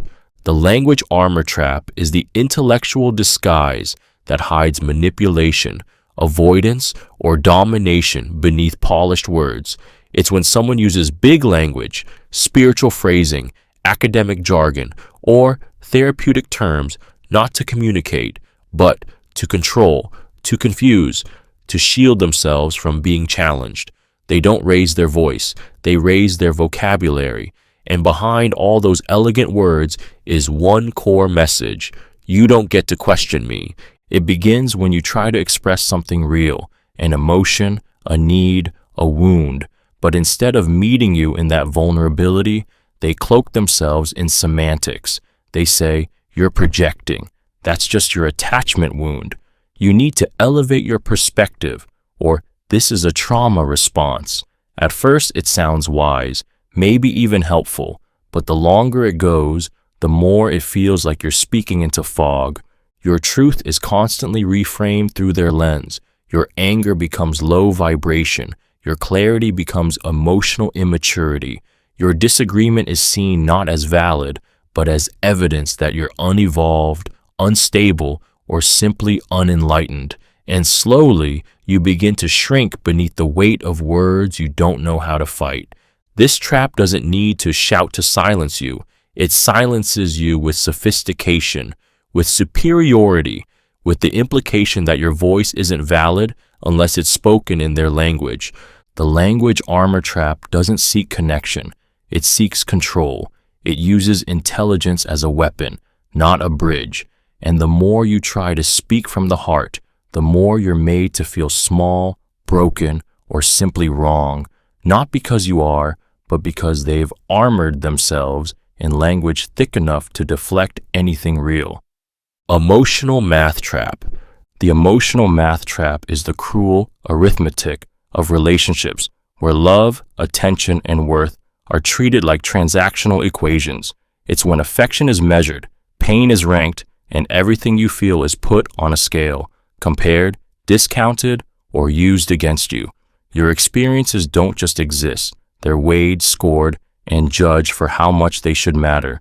It starts when you express hurt, vulnerability, joy, fear, and instead of being met with empathy, you're met with a calculation. That's nothing compared to what I've been through. After everything I've done for you, you feel that way? You're upset about this? I've had it worse. Suddenly, your emotions are up for debate, and you're expected to prove that what you feel is valid. You start doing emotional math yourself, justifying every boundary, measuring every word. You wonder, do I have the right to be upset? Is this reaction too much? Am I being fair? You minimize your needs because someone else's pain has been made louder. You learn that whoever hurts the most wins, and you stop bringing your truth to the table if you can't outsuffer the other person. That's the trap. You're not seen as a person. You're a variable in someone else's equation, and your emotions only count when they balance the scales they control. But feelings aren't math. They're not logical. They're not ranked. They just are. And the more you try to calculate your worth through someone else's emotional economy, the more invisible you become. Because in this system, the only way to matter is to hurt more, or not at all. False future trap. The false future trap is the illusion that keeps you holding on, not because things are good now, but because they might be later. It's the promise dangled just out of reach, the hope carefully constructed to keep you from walking away. You're not staying for reality, you're staying for a fantasy, one they designed, one you keep believing in because letting go would mean admitting it was never coming. It starts with words like soon, just wait, once things settle down. They paint vivid pictures of a better version of themselves, a transformed relationship, a breakthrough that's always just around the corner. And every time you think about leaving, they pull you back in with a glimpse of that future. You see flashes of who they could be. You remember the few good days and tell yourself, maybe this time it'll stick. But it never sticks, because that future isn't real. It's leverage, a strategy, a slow, sweet delay that keeps you stuck in the cycle. You start bending your life around a version of them that doesn't actually exist yet. You tolerate pain, neglect, and broken promises, not because you're weak, but because your hope is strong. And that hope is what they feed on. The false future trap is not love, it's emotional credit, promises made in words, never paid in action. And the longer you stay, the more invested you become in proving the wait was worth it. But here's the truth. If the only thing keeping you there is who they might become, they already aren't who you need. And the future you're holding out for? It's the chain disguised as a dream. Reputation currency trap. The reputation currency trap is the seductive lie that your worth is measured by how you are perceived, how admired, respected, praised you are by others. It's not about being good, it's about looking good, and every action, every word, every moment becomes a transaction to protect your image. You stop living for yourself and start performing for the approval that keeps you feeling valuable. It starts with success, with recognition, with applause. You're told you're kind, strong, smart, noble, and it feels good, addictively good. But soon, your identity becomes tied to those labels. You begin curating your behavior to maintain them. You post what people like. You say what they expect. You play the role they've come to love. And the fear of losing that admiration begins to control you. You hide your struggles. You suppress messy emotions. You stay silent when you want to scream, agreeable when you want to walk away, because to be fully seen feels too risky. Vulnerability might tarnish the polish. Honesty might disrupt the brand. And when you do falter, when your humanity shows, you scramble to fix the optics. Apologize fast. Reframe it. Clean it up. Because in this trap, reputation isn't just image, it's survival. It's your currency. And without it, you fear becoming irrelevant, invisible, unlovable. That's the trap. You become so good at being who the world wants you to be, you forget who you are beneath the shine. You become a product, a projection, a persona, and even surrounded by praise, you feel hollow because you know they don't love you. They love the mask you're terrified to take off. Reciprocal Fragility Trap. The reciprocal fragility trap is the silent, guilt-laced agreement that says, I won't hurt you with honesty if you promise not to hurt me with yours.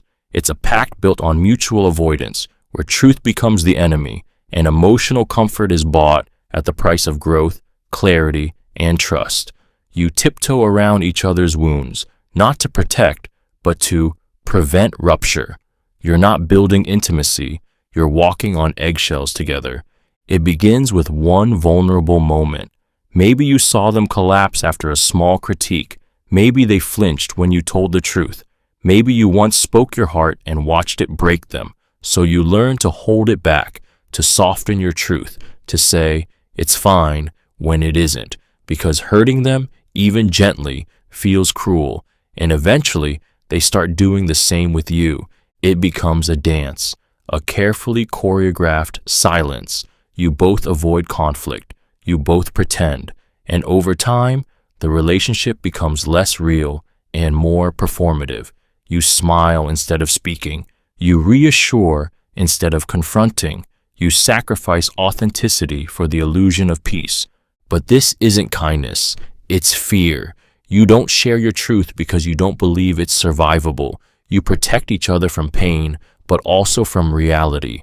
And what you're really protecting is your own guilt, because you can't handle seeing them break, and they can't handle seeing you hurt by them. The reciprocal fragility trap doesn't preserve love, it dilutes it until both of you are prisoners of politeness, suffocating under the weight of everything you should have said, but didn't. Sacrifice funnel trap. The sacrifice funnel trap is the slow, spiraling descent into self-erasure, where you give a little at first, then a little more until your needs, dreams, and voice are nowhere to be found. It doesn't begin with a demand, it begins with love, loyalty, the desire to help. But what looks like generosity becomes expectation. What feels like compromise becomes identity. And before you realize it, you're bleeding yourself dry to keep everyone else comfortable. It starts with a favor, a small accommodation. You skip a night out to support them. You let them speak over you because they need to vent. You dim your success so they won't feel insecure. And each time you do, they thank you, praise you, depend on you. The funnel narrows and you keep moving downward, telling yourself, this is what love looks like. This is what strong people do. But soon, it's not a choice anymore. It's the default. You're the one who gives more time, more effort, more forgiveness. You always go second. You never make waves. And the more you give, the less they notice, because your sacrifices have become the baseline, the minimum, expected, not appreciated.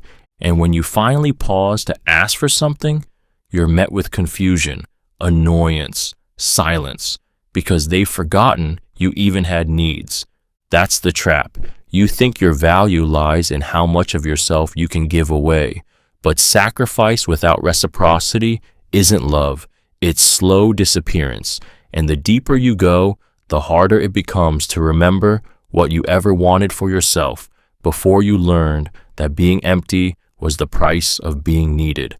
Fragile superiority trap. The fragile superiority trap is the quiet arrogance that hides a trembling core. It's the need to appear above others, wiser, calmer, more evolved, while secretly fearing exposure, rejection, or loss of control. It's not loud or boastful. It's subtle, polished, cloaked in humility, but everything in it whispers, "I'm better than you, but please don't test it." It begins when someone builds their worth on being the stable one, the rational one, the one who always knows what to say. They give advice, stay composed, look unbothered, and expect admiration for it.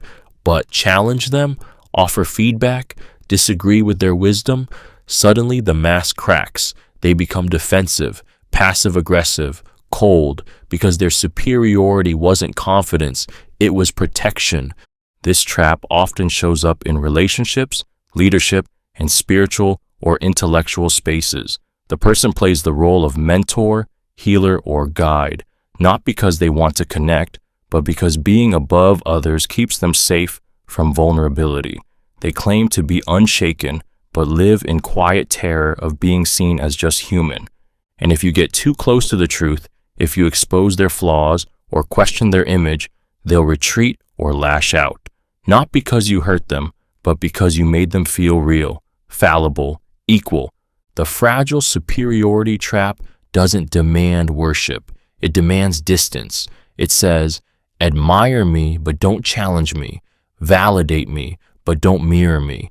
And the longer you stay close, the more you'll feel the chill of someone who needs to stay above you to love themselves at all.